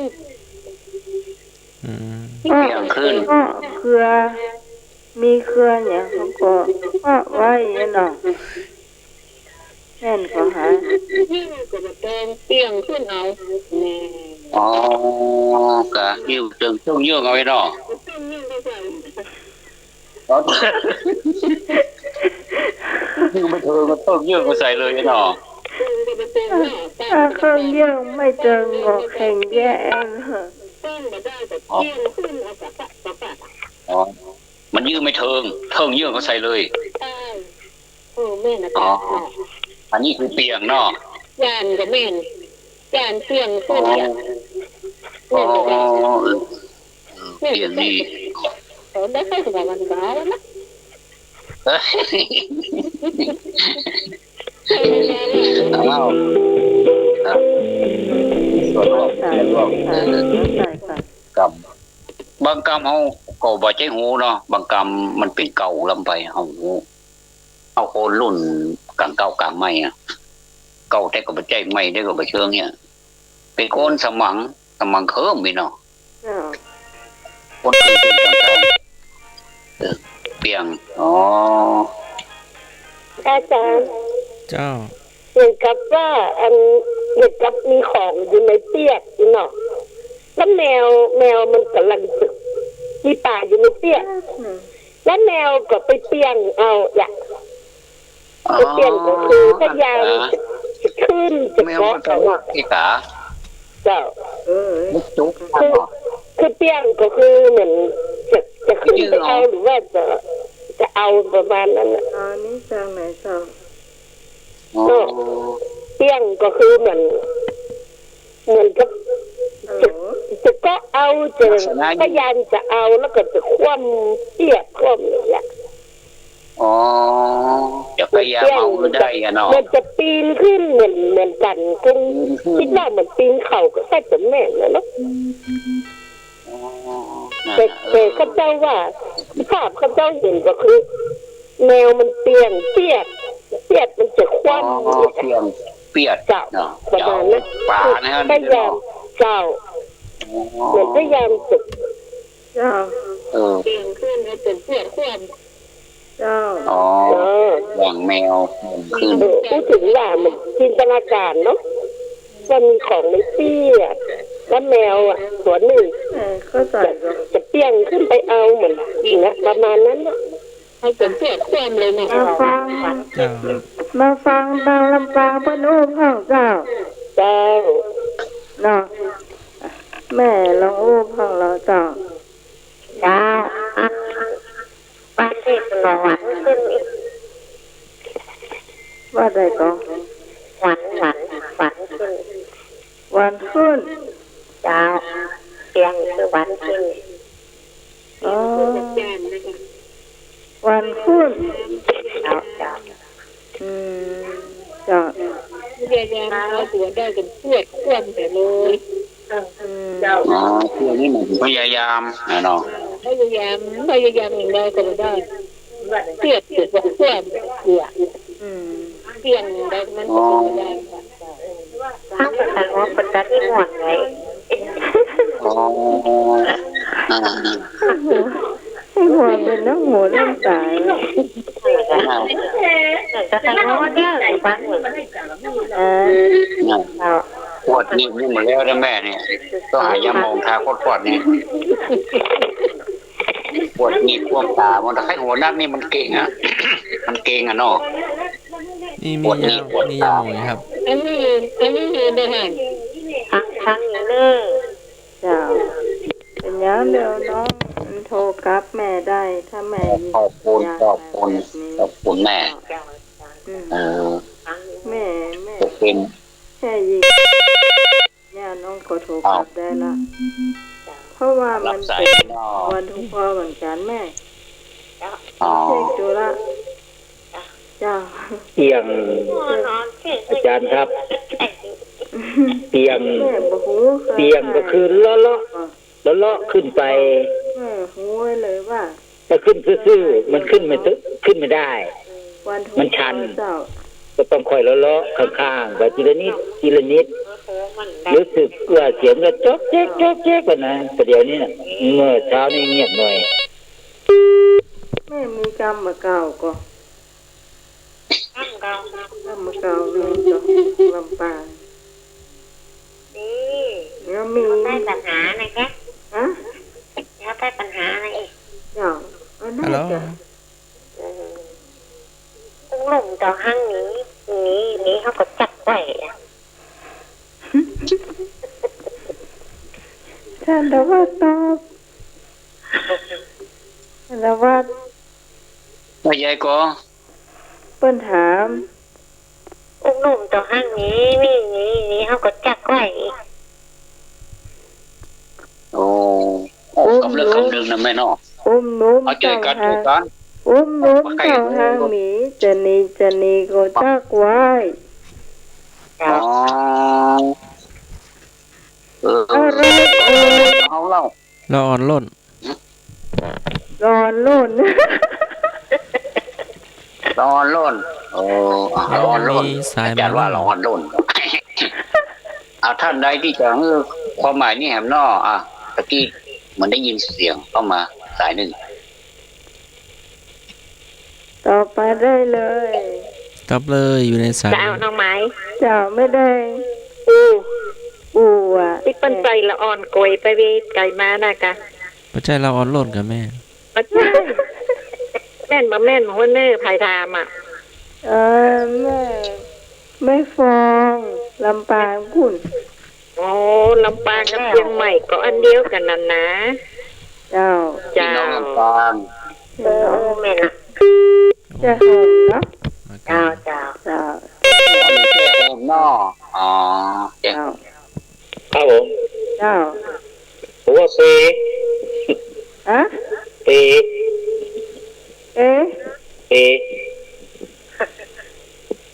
เปกาเปที่อูหรือว่าอูนั่นเนาะ ครับ คนตะกอนเราโอ้ ไกวอูเนี่ยนะครับ แม่นะครับ แม่นแล้วก็เนาะเนาะเอาไปเนี่ยพอเราปุ้ยก็เยอะ เจ้าว่าได้แหม โอ้แล้วคืออันนั้นก็เป็นหลับไปเลยน่ะโอ้แล้วคือ เจ้า ไกวอูนะครับแม่ ถูกต้องแล้วถูกต้องแล้ว ไว้อู้นะค่ะนอนเปย์ เนาะ ถูกต้องแล้วเจ้าเจ้าน อนเปย์หลับไปอ่ะ มีเหรอฟังแม่ก อ๋อำกำมะ เรื่ เก่า องนี้มีก็แม่ กำมะเก่าก็ได้แม่ เจ้าอันมีลูกหรือมีแม่ ฮะ มีลูกมีแม่ แต่ว่าแม่ถามนะน้องตอบได้นี่ อันนั้นมีมัน อืม อันนี้มีลูกกับมีแม่ นี่มีลูกมันมีแม่หมอ มีพ่อมีแม่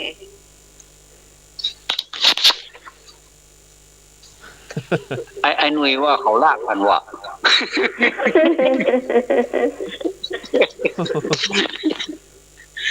แต่ว่ามันมีแม่ มีแม่มีนี่มีปอบ อ๋อ อันนี้มีลูกมีแม่ มีลูกมันมีแม่ เจ้า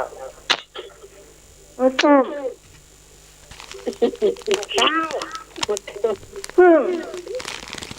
มีลูกมันมีแม่ กุญแจ ไอ้หยังฮะมีลูกมันมีแม่มีลูก มีลูกมันมีแม่ กุญแจ เกี่ยวมีแล้วมั้ง อันนี้แม่ดาราเนาะ มีแม่ มีลูกมันมีแม่ก็มีกุญแจก็มีแล้วป่ะลูกกุญแจ ฟังแม่ดาราต้องวางพ่องนะเจ้า จ้ะ เพื่อ น้อง จะ คน ให้ นี้ คนอื่น ขอโทษนะ เข้า จ้า ห้องเนอะ เจ้า เจ้า เดี๋ยวเปลี่ยนกันเนาะแม่นอ้อ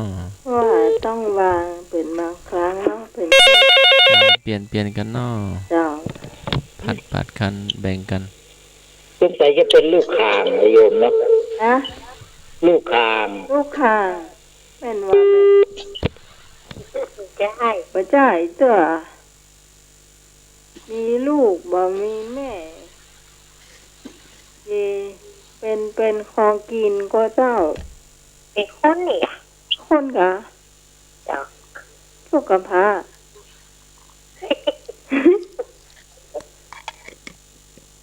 ก็เป็นก็ ใช่ โอ้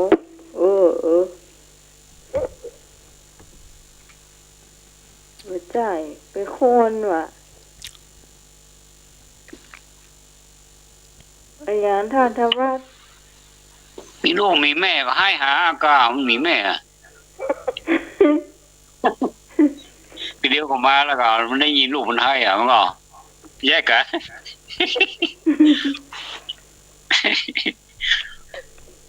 อ้าว มีลูก อุ้ยโดยพ่อ แม่ เอาไป มากำสองแล้วนะ สองอัน ลูกกอบ อ้าว ลูกกอบนั่นแหละเจ้า ฮะ ลูกกอบ เป็นตีกอบ ลูกกอบเนาะ ก็ เจ้ารับสายนี่ก่อนเนาะ คนอย่ามันบอกว่าเป็นคนเป็นบาง แม่ อย่า กับเจ้า เจ้ารอเฉลยเนาะ มั แม่ นว่าเป็นคนนะ แม่ก็บ่แม่มันก็มีแต่ลูกกอบ ลูกมีแม่ครับ เจ้าไม่เป็นไรว่านะ เจ้ารอฟังเฉลยเนาะตอบมา แม่ ก่อน มี เนาะ ครับ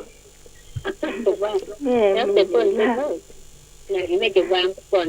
คนอื่นจะ เจ้าแม่ เดี๋ยวเด็กก็มาเฉลยเนาะ จะเลยได้เนาะ เดี๋ยวมีคนโทรมา หน้าดูตอบก่อน เจ้า จำไหม ลูกกอกกอก ลูกกอก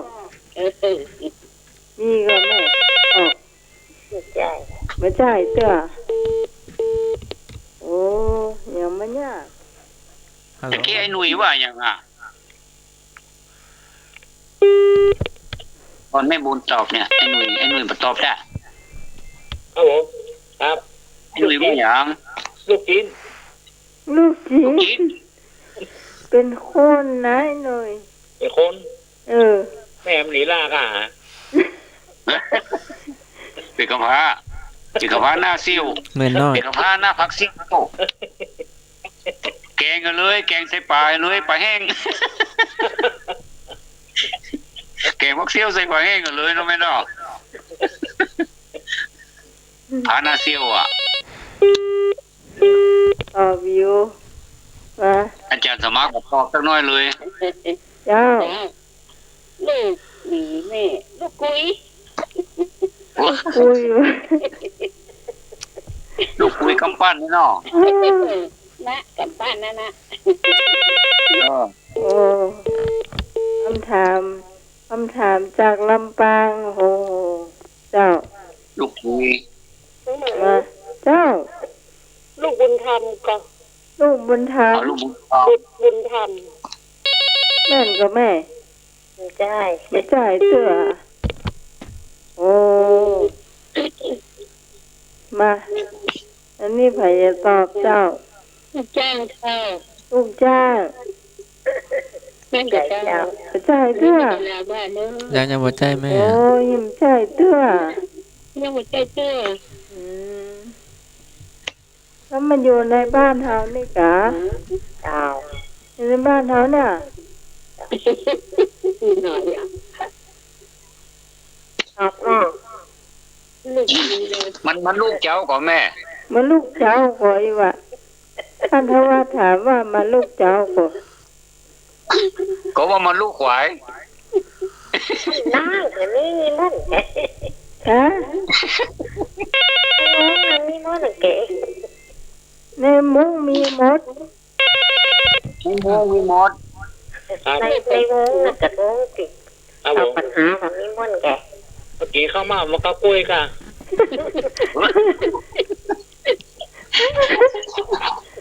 อีกเขามากับกล้วย เมื่อกี้เข้ามาก็กุ้ยกับครับ เขาว่ากินกล้วยเขามั่มก่อนโยนไอ้ยา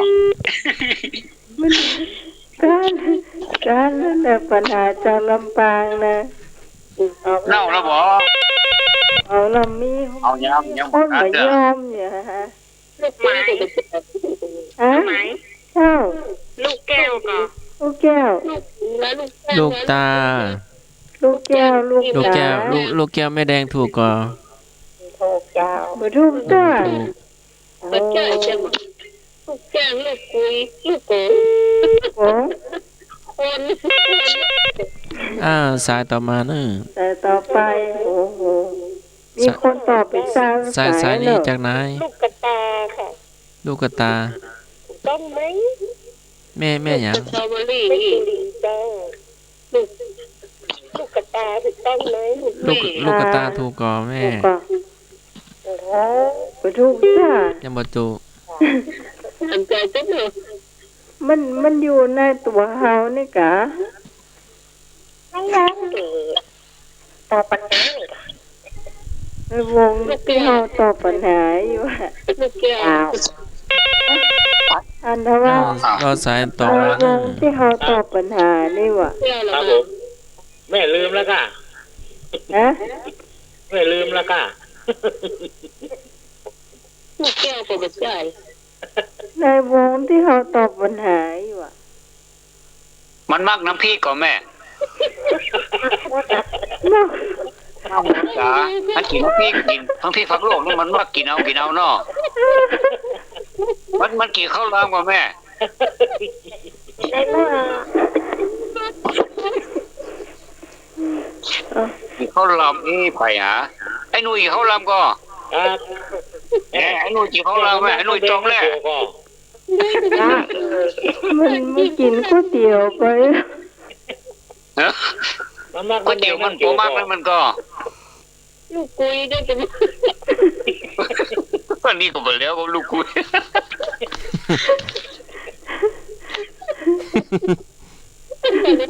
แต่ลูกกุยด้วยกัน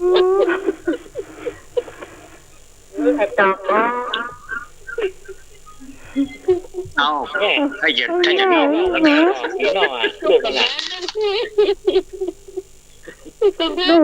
ลูกหลายก็แม่ฮะ ลูกกำพร้าแม่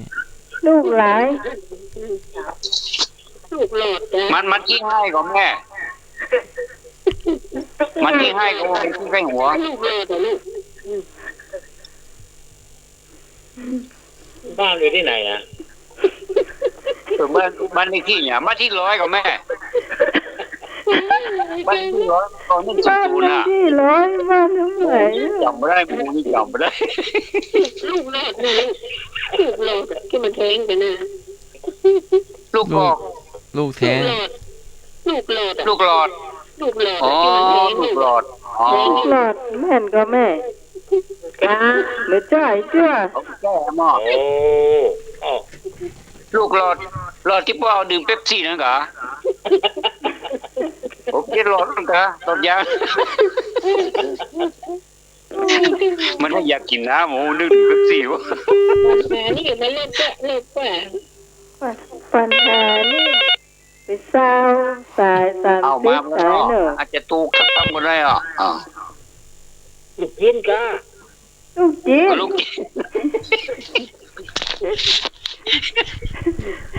ลูกยินเนี่ยเอานะ แต่นี่พอว่าลูกจีน ลูกกุยนี่ไม่ ลูก ใช่ จีน นะ ลูกจีนไอ้หนุ่ยว่าเวลาหัวใจว่า ไม่ใช่ นี่มันมีคนอ่ะ แม่นก็แม่ ตอบเลยเนาะ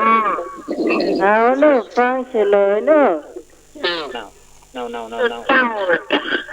ฮะ เจ้าก็มีลูกมีแม่ลูกแก้งลูกแก้งลูกกุย เจ้าลูกก็มีแม่ก็มี แม่ว่าลูกจ้างเนอะไม่ได้ว่าลูกจ้าง แม่บุญมันแล้วรอแก้ลูกจ้างอ่ะเจ๊กะ เจ้าก็มีแต่ลูกมีแม่ อ๋ออันนี้ลูกจ้างกับแม่ ลูกจ้าง ตัวเจ้า ทุกเจ้า เจ้า โอ้อาจารย์มันน้อยใจกับอาจารย์ถึงสามท่านเนี่ยโชว์อ่ะรวมเหนืออาจารย์พอด้วย เพิ่นว่านั่งอยู่แถวน่ะเนี่ย อากาศ ที่ทำเนี่ยก็ เพิ่นก็ใบเฮ้อกี้รู้ว่านั่งกับน่ะเนี่ย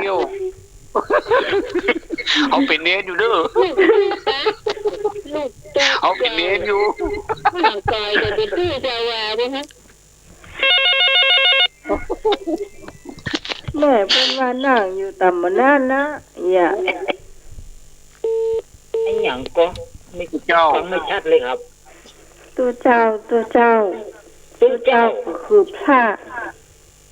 มีลูกมีแม่ โยมไม่มีแม่เลย แต่ถ้าถามว่ามีลูกบ่มีป้อนี่ ก็ได้เหมือนกันด้วยเนาะตัวเจ้านะตัวเจ้านี่ก็ต้องมีป้อกับอุปชาเนาะแต่นี่เป็นพ่อ อาจารย์มาแล้วก็บ่ตอบเพียนั่งให้โหได้ นี่นะมีอุปชาเป็นพ่อเนาะอุปชา ก็นี่ผมบอกผ่านมาฉันแล้วเนอะ โอ้ยอมรับเลยยอมรับ ยอมรับ ได้โลกมาใหม่ ฮะ บอกว่าจะคงก็ได้โลกมาใหม่ เอาคุณมาคุกฝ่าบางเจโฮมเนอะเป็นว่าอาจารย์นิพนธ์เนอะเนาะมันว่าฝ่ามาต่างอันเจโฮมก็ได้เนอะ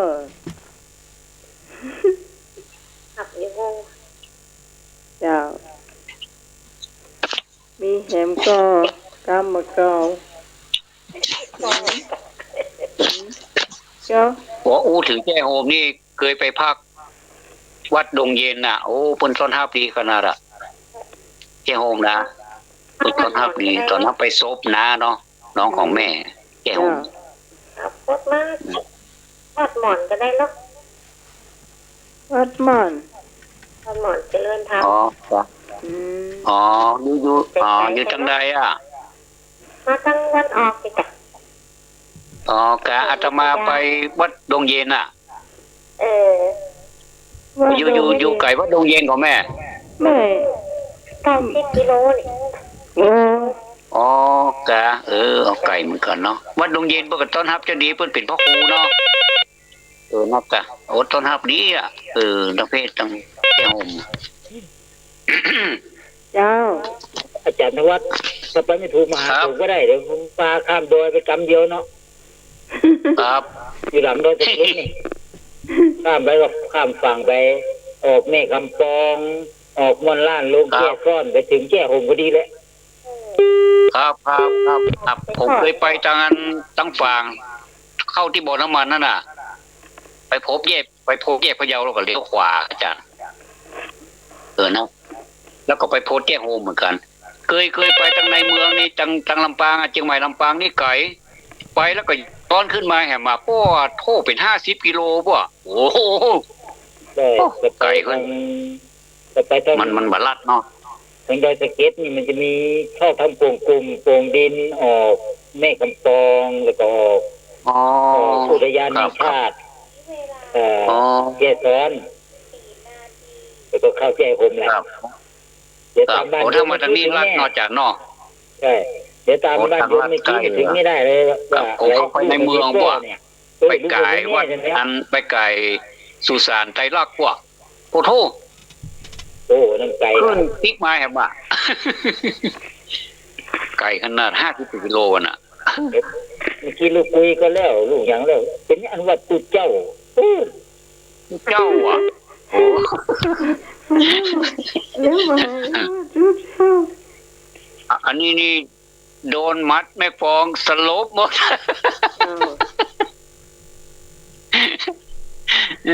ลำปางเนอแจ้โฮม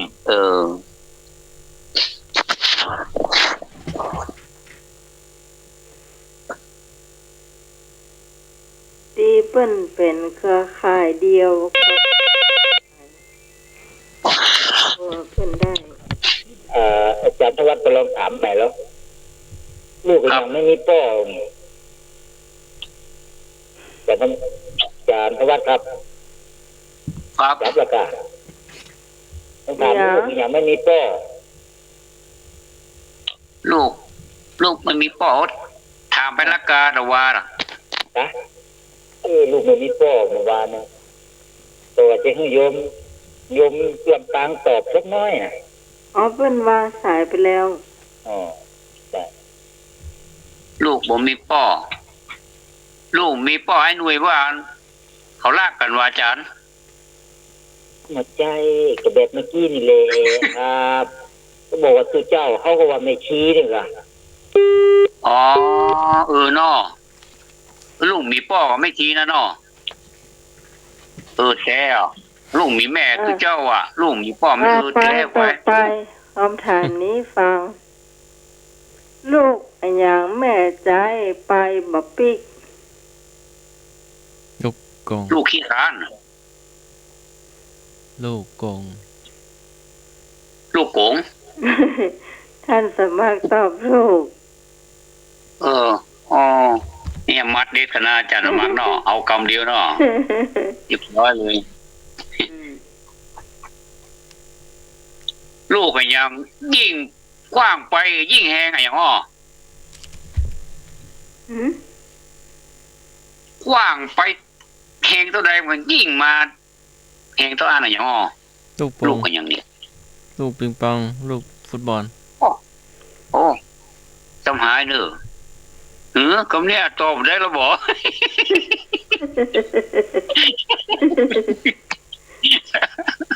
บูมแมลง สอบใจว่า ก็ ตอบ ปัญ ได้ หา ว่า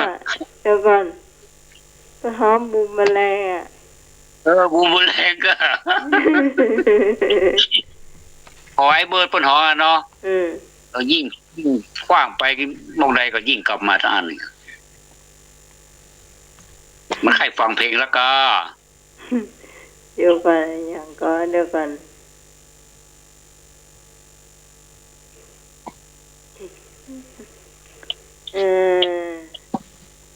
เฮ็ดไอ้หยังชื่อมันมี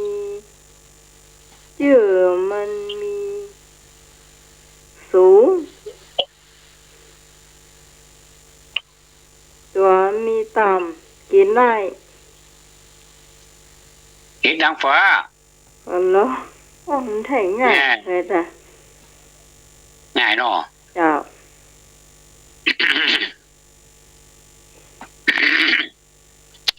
เฮ็ดอะไรอย่างปลากัก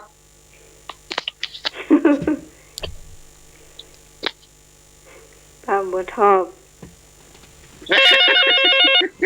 เฮ็ดเป็นไม้ต่อมาเป็นเฮ็ดจ้ะครับเฮ็ดปลากักเฮ็ดทอบเฮ็ดทอบเนาะ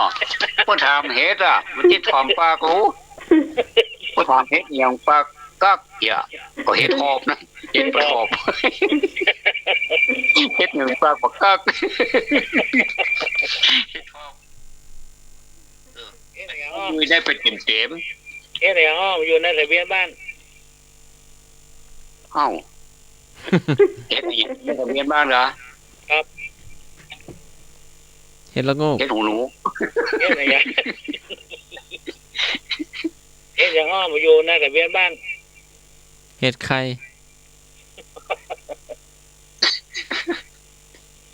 เฮ็ดหูหนู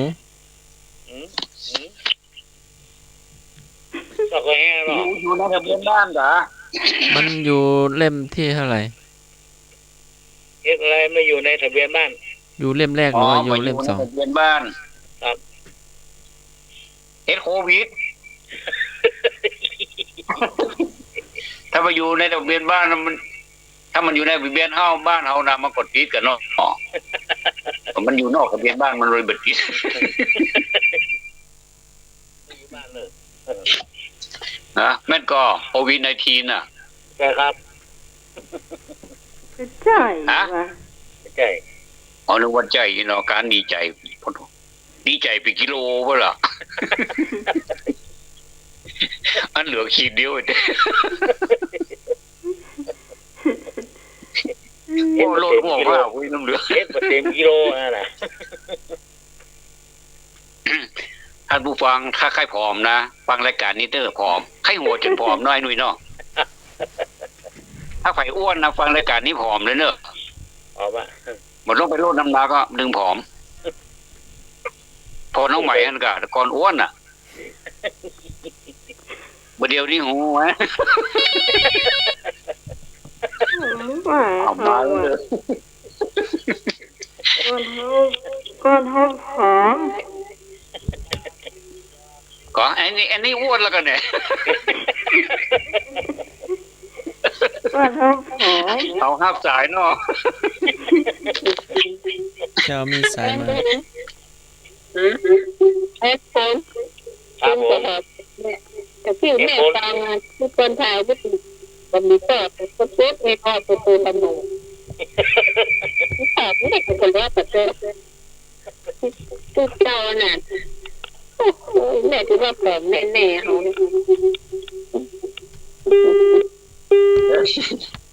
ทีแรกเขานึกว่าที่เปิ้นทายว่าลูกบ่มีป้อเฮาจะตอบแล้วนะเขาบอกว่าเฮ็ดทอบอีเนาะเจ็บแกจะกินไม่เจ็บแกอยู่บนบนลาบอ่ะโอ้เอายาไผ่แดงทายนะแม่เด้อมันเป็นเขาไม่เอากำลังเด้อไม่ต้องก็เอากำลังมันแบบเนาะต่อตัวก้าวเอากำลังตามที่ทราบแต่ทราบไม่พอตัดต่อตาเลยนะหายเจ็บแนว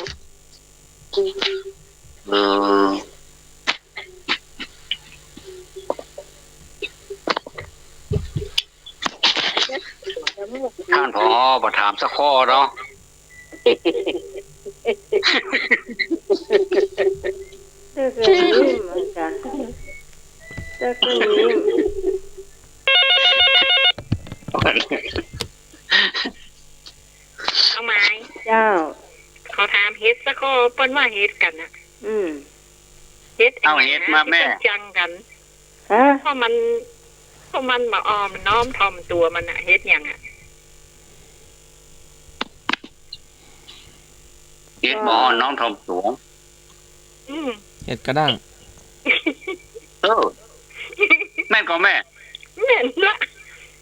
เฮ็ดก็ได้ก็เดียว เฮ็ดลิ้นจื้อเนาะ อัน มัน ส ว่า มั เฮ็ด คร ลิ้นจื้อเป็นยาเหรอแล้วบ้านเขาเฮ็ดกระด้างออกน้ำต้นมะขามอ่ะ อืม มันเป็นยาด้วย เฮ็ด นะ ก็ได้ เฮ็ดกระด้าง เฮ็ดกระด้างให้ข้างกระดูกน่ะ กินง่ายลำแปแดงอุ้ยอ่ะ โอ้ยังก็ง่ายเอ้ก็น้องใหม่ชอบกันน่ะล่ะเยอะบ่ยอมห้ามว่าตกเกาหอม โอ้น้องใหม่น่าฮักหนึ่งประเดียวนะอ้วนอ่ะ จ้าท่านบ่ เจ้า อ้าวรับสาย ว่าแต่ก็เราอ้วนเลยนี่ อ้าว สอบไว้ก็ดีนะด้านมันปวดเจ็บเอว นั่นล่ะ เจ็บเอว ถ้าเจ็บแอวกินเฮ็ดดินจื้อมันเด้อบ่จับกระด้างอ่ะหมอเป็นแอวกระด้างอ่ะยุ่งอ่ะ อันเฮ็ดกระด้างนั้นก็เปิดไว้ในบ้านเป็นนางกวักเนาะกวัก โอ้ถ้าพ่อเอามาประดับหลุดอ่ะ ข้าว เอามาประดับเอาชั้นแรกทายถ้าอย่าดีเนาะมันโทนอย่างน้อยเนาะ น่าจะก็มีเนี่ยเขาชอบเฮ็ด เออนี่ กล้วยนะอ๋อบวชก็ไม่ได้บวช จะพี่กินนักเด้อเฮ็ดกระด้างนะมันจะไปเต้นแดนบ่ได้เด้อ นี่คำถามใหม่ แนว เน บอ อะ กว่า คำถามใหม่ท่านนวัด ออกกำลังกายน่ะจ้ะเหมือนเดิม ออกกำลังกาย เหมือนเดิมจ้ะ คำถามใหม่นะเจ้าท่านนวัด ว่าใหญ่อะคำถามใหม่มันคืออย่างอ่ะ ไม่ใช่หัวเพราะเรามันจะม้วนเนี่ย คำถามว่า มัน ทั่วอันยังบวชก็ไม่ได้บวชแต่เขาต้องห้องมันว่าทั่วจุด ก็บุตรีนะ อันนี้เป็นจุดละ ทั่วอันยังอ๋อบวชก็ไม่ได้บวชแต่เขาต้องห้องมันว่าทั่วจุด จึงเฮาว่าทัวกะ ทั่วกัน ทัวบวชเป็นเนนบวชเป็นเนนง่ายดีอ่ะก็เดี๋ยวก็แล้วล่ะไม่ต้องไปโบสถ์หรอก เอาไม้ เจ้า โทลิสง หัวใจ ใช่ทั้งหมดฟังกันเนอะ คือฟังกันเนอะ ทั่วอันยังบวชก็ไม่ได้บวชแต่เขาห้องมันว่าทั่ว เตา จุด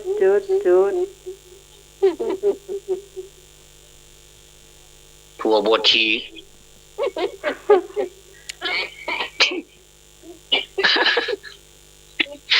กล้วยมันยังบวชได้เนาะทัวก็บวชได้กันเนาะแม่เนาะเออ อันนี้มันไม่ได้บวชนะ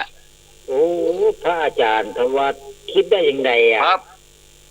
คิดได้ยังไงครับถั่วบดชีผมก็เพิ่งได้ยินนะครับ ก็ลองมาบวชกับอาจารย์อร่อยนะก็ นี่เป็นคำถามจุดชั่วอันยัง ว่า อ๋อ อะไร บวชก็ไม่ได้บวชแต่เขาต้องห้องมันว่าทั่วจุด คนแรกอะ บ่ใช่เจ้า ตัวแรกดาราตลกนั่นกะ ไม่ใช่แบบนี้ ทัวยังก็โอ้โหยิงเนอร์ไว้โซ่ทางมันเนอร์ผูกสอบได้ก็ หลวงพ่อวันหยังพ่อวันจันทร์นะ เจ้า เจ้า ตัวอย่างอีกอ่ะ เจ้า ตัวน้อยเจ้า ถูกต้อง ตัวน้อยอ๋อมันสีกันเหรอ ไม่สมตัว มั ไม่ นสีกัน ขาด ก็ ตัวน้อย เออ มันจะได้ อ๋อบ วช มัน เหร สี อ เป็นน้อย มันไม่ได้บวชแล้วเขาต้องห้ามมาถั่วน้อยอ่ะ เออ เป็นแม่เป็นแม่ ไอ้น้อยพวกบอกลุงเลยตอบผิดอ่ะไอ้น้อยบอกลุง มันจะได้บวชเมื่อไหร่ก็ แล้ว ถั่วน้อยอ่ะ ตัวอย่างที่ไม่ได้บวชนะจ๊ะ เจ้า เราก็นึกว่ามัน แต่เขาห้องมันจุดห้องมันน้อยอ่ะคณะไม่ได้บวชห้องน้อยอยู่เนาะ หรือว่าปัญหาว่าไม่ได้บวชที่ไหนเนี่ยก็นึกว่าเป็นบวชอีก แต่คนที่ห้องมันน้อยอ่ะแม่แสดงมันบวชมาแล้วก็ไอ้น้อยก็บอกให้ลุงอ่ะ นี่ดีกว่านี้เลยดีเหรอ ไอ้น้อยใจดอกตอนนี้ลุงดึงมือสตางค์5 บาทมาแล้วกินแหนง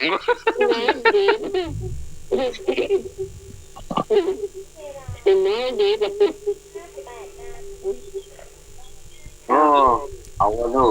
โอ้ ไปยังมีใครจะถามคำถามแหมอันนี้ไอ้นึกไอ้แซ่บจุดไอ้นึกไม่ยากเนอะนี่เขาคิดคนเดียวนะ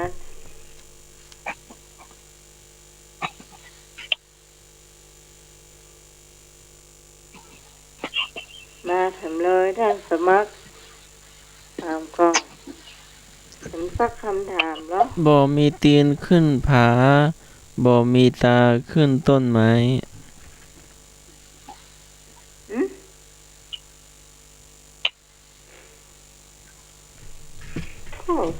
2 คำถามบ่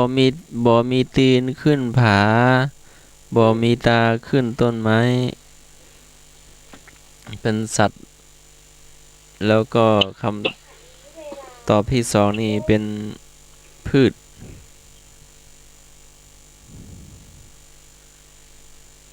บ่มีตีนขึ้นผา เจ้า บางชนิดกัดเราได้ กินเราได้ เว้ย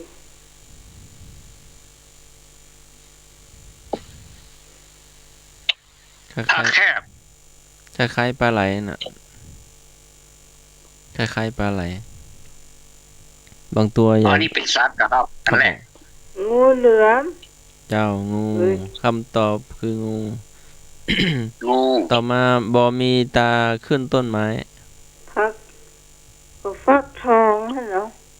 เครือเขาเถาวัลย์น่าจะอันเดียวกันหรือเปล่า เพราะว่าสัปปะเนาะที่มันขึ้นอ่ะเขานึกว่ายอดมาฟากพัดอีก มีนะท่านว่านักขนาดนั้นเดี๋ยวนี้ เขาใส่ไข่อ่ะ เออ หรือว่าเอาต้มอ่ะ นักขนาด หมอ เดี๋ยวนี้นักแก่นก็มีบะทั่วก็นักเฮาค่ะบายๆนะเดี๋ยวนี้ มันมีขาขึ้นต้นไม้มันมีกิ่งต้นขา โอ้ ต้นไม้ก็เพื่อเขาตะวันเนาะ เจ้า ต่อไปแล้วเจ้า ตอบไปแล้วแม่ธิดา อ๋อ ได้ค่ะจ้ะ เจ้าปูถึงกุ้ง เจ้าแม่มีคำถามก่อนมีสายมาเนอ ใหม่ แม่ เจ้า มีสายมาเนอขออนุญาตรับสายนี้ก่อน สวัส เน ดี อะ เจ้า ครับอย่างมีตาแข้งล่างสร้างมันมีหัวมีตา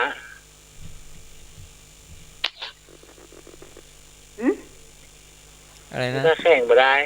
หัวก็มีตัวก็มีก็ตัว หัวมีมือมี มีแค่แห้งกี่แห้ง แข้งสี่แข้ง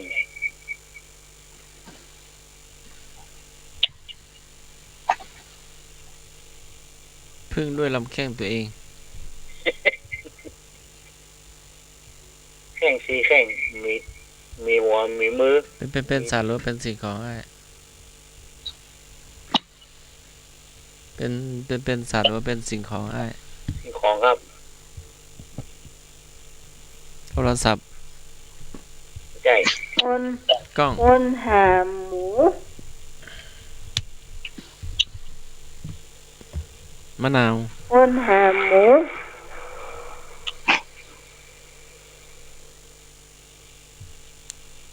ว่าได้ผมว่าฮะ มีก็แข้งสี่ขามีตัวมีก็ตัวมีมือมีหัวมีหูมีเสียง คนสองคนหาหมู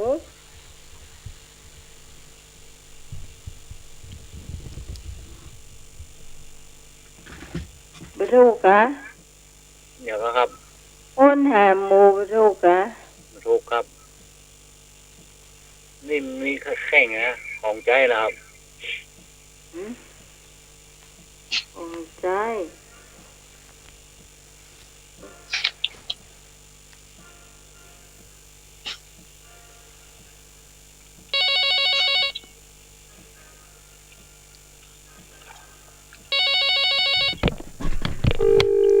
ต้องกดผิดก็เอาให้ลุงเลยมือโทรมาใหม่เนอะกดผิด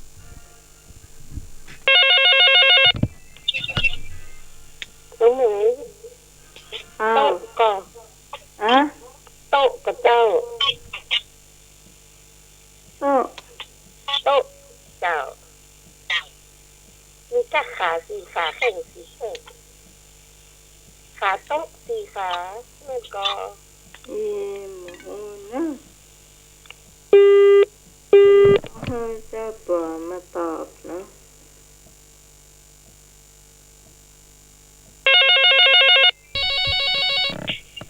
รับ มา สาย พร้อม ก่อน กัน แม่นแล้วครับ โต๊ะครับ อะ แม่นแล้วครับ โต๊ะ โต๊ะ ครับ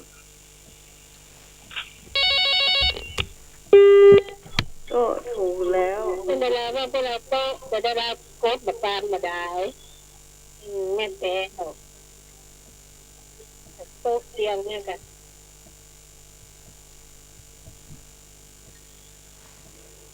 คำถามใหม่ขึ้นมาเลยเจ้า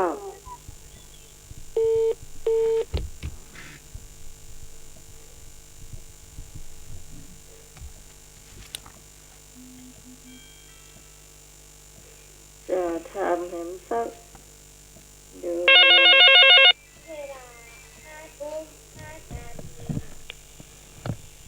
เจ้า ครับเดี๋ยวสี่หูมีปากเดียวครับ หืม สี่หูมีปากเดียวครับ หมูสุด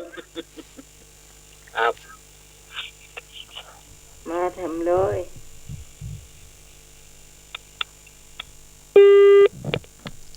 มาทำเลย กระต่ายนอนเหมืองไอ้อย่างกระต่ายนอนเหมือง ตายนอนเหมืองเป็นสัตว์กะ เป็นเครื่องมือทำมาหากิน ใส่ เจ้า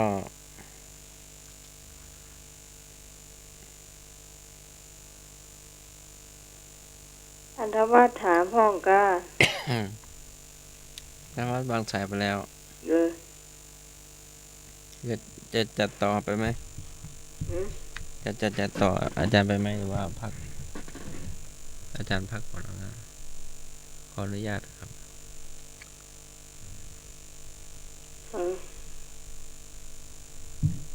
จันยามพี่บ่เข้าใจ อาจารย์ธวัฒน์ขอจำวัดเปล่า อ๋อมาเป็นหยังก็เป็นยาพัก เพราะว่าหมอให้พัก4 ทุ่มเนาะ เคยมาหัวเราะเพลินเลย เลยมาถึงชั่วโมง เจ้า มาถามมาแหมสักหนึ่งคำถามก็ไปช่วงเพลง ยามน้อยแม่อุ้มคีบใหญ่มาแม่ใหญ่มาหยิบหนีบ่ หนีบแม่ตายแล้วยามน้อยแม่อุ้มคีบใหญ่มาหนีบแม่ตาย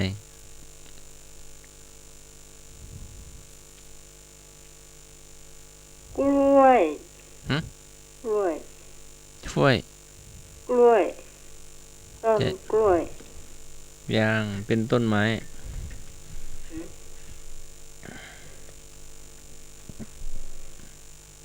ต้นใหญ่ก็ เจ้าต้นใหญ่ใหญ่มาก สูงก็ เจ้าสูง ต้นตาล ย่าง ต้น ตรงข้างกับต้นโพ ต้นไทร เจ้าเขาไม้ใส่ อืม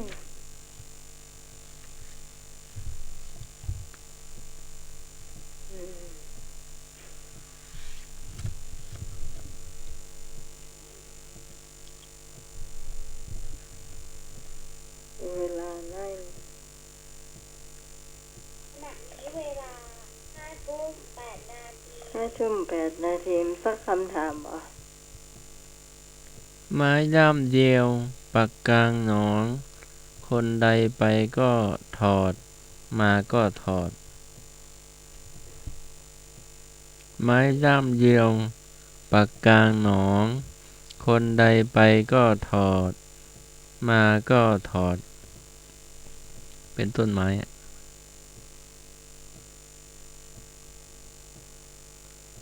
ต้นใหญ่ก็ ไม่ใหญ่เป็นไม้ แต่ว่ามันเขาตัดมันมาแล้วมั้งตัดมาแล้วเอามาทำเป็นเครื่องมือเนี่ย มันจะมีหมากมี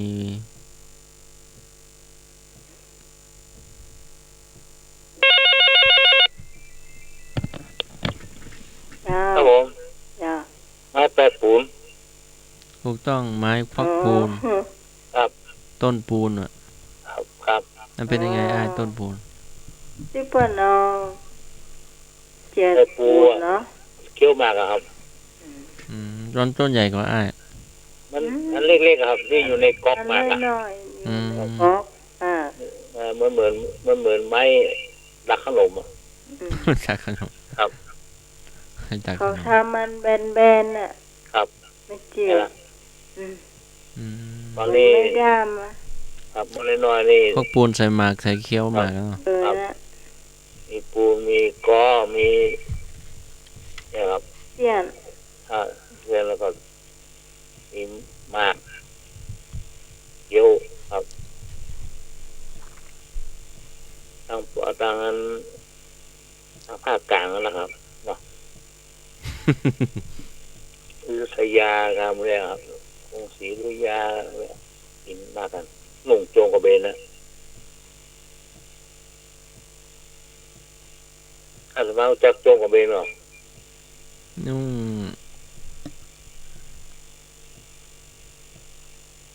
งเหมือน จัก แบบ กะ เอาเหน็บหลังเนาะ ครับ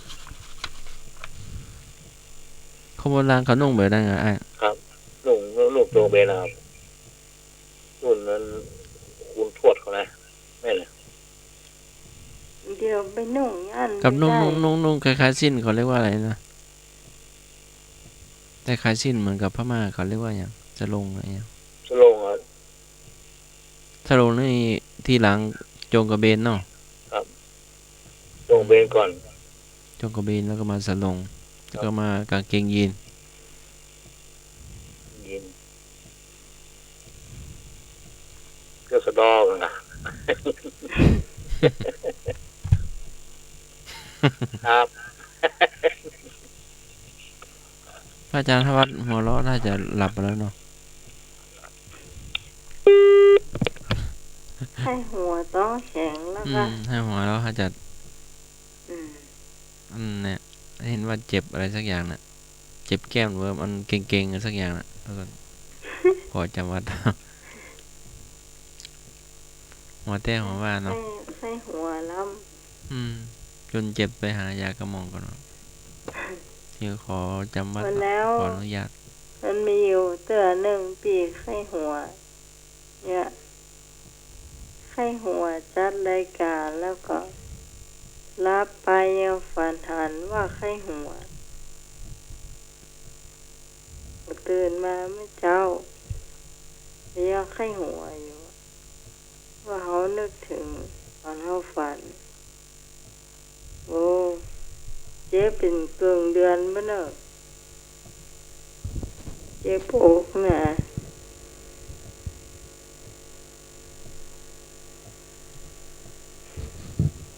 เพราะฉะนั้นอย่าเป็นผาบี้นะอันวัดเป็นผาบี้เนอะช่วงต่อไปเป็นช่วงของท้ายเป็นหาเพลงพองเจ้า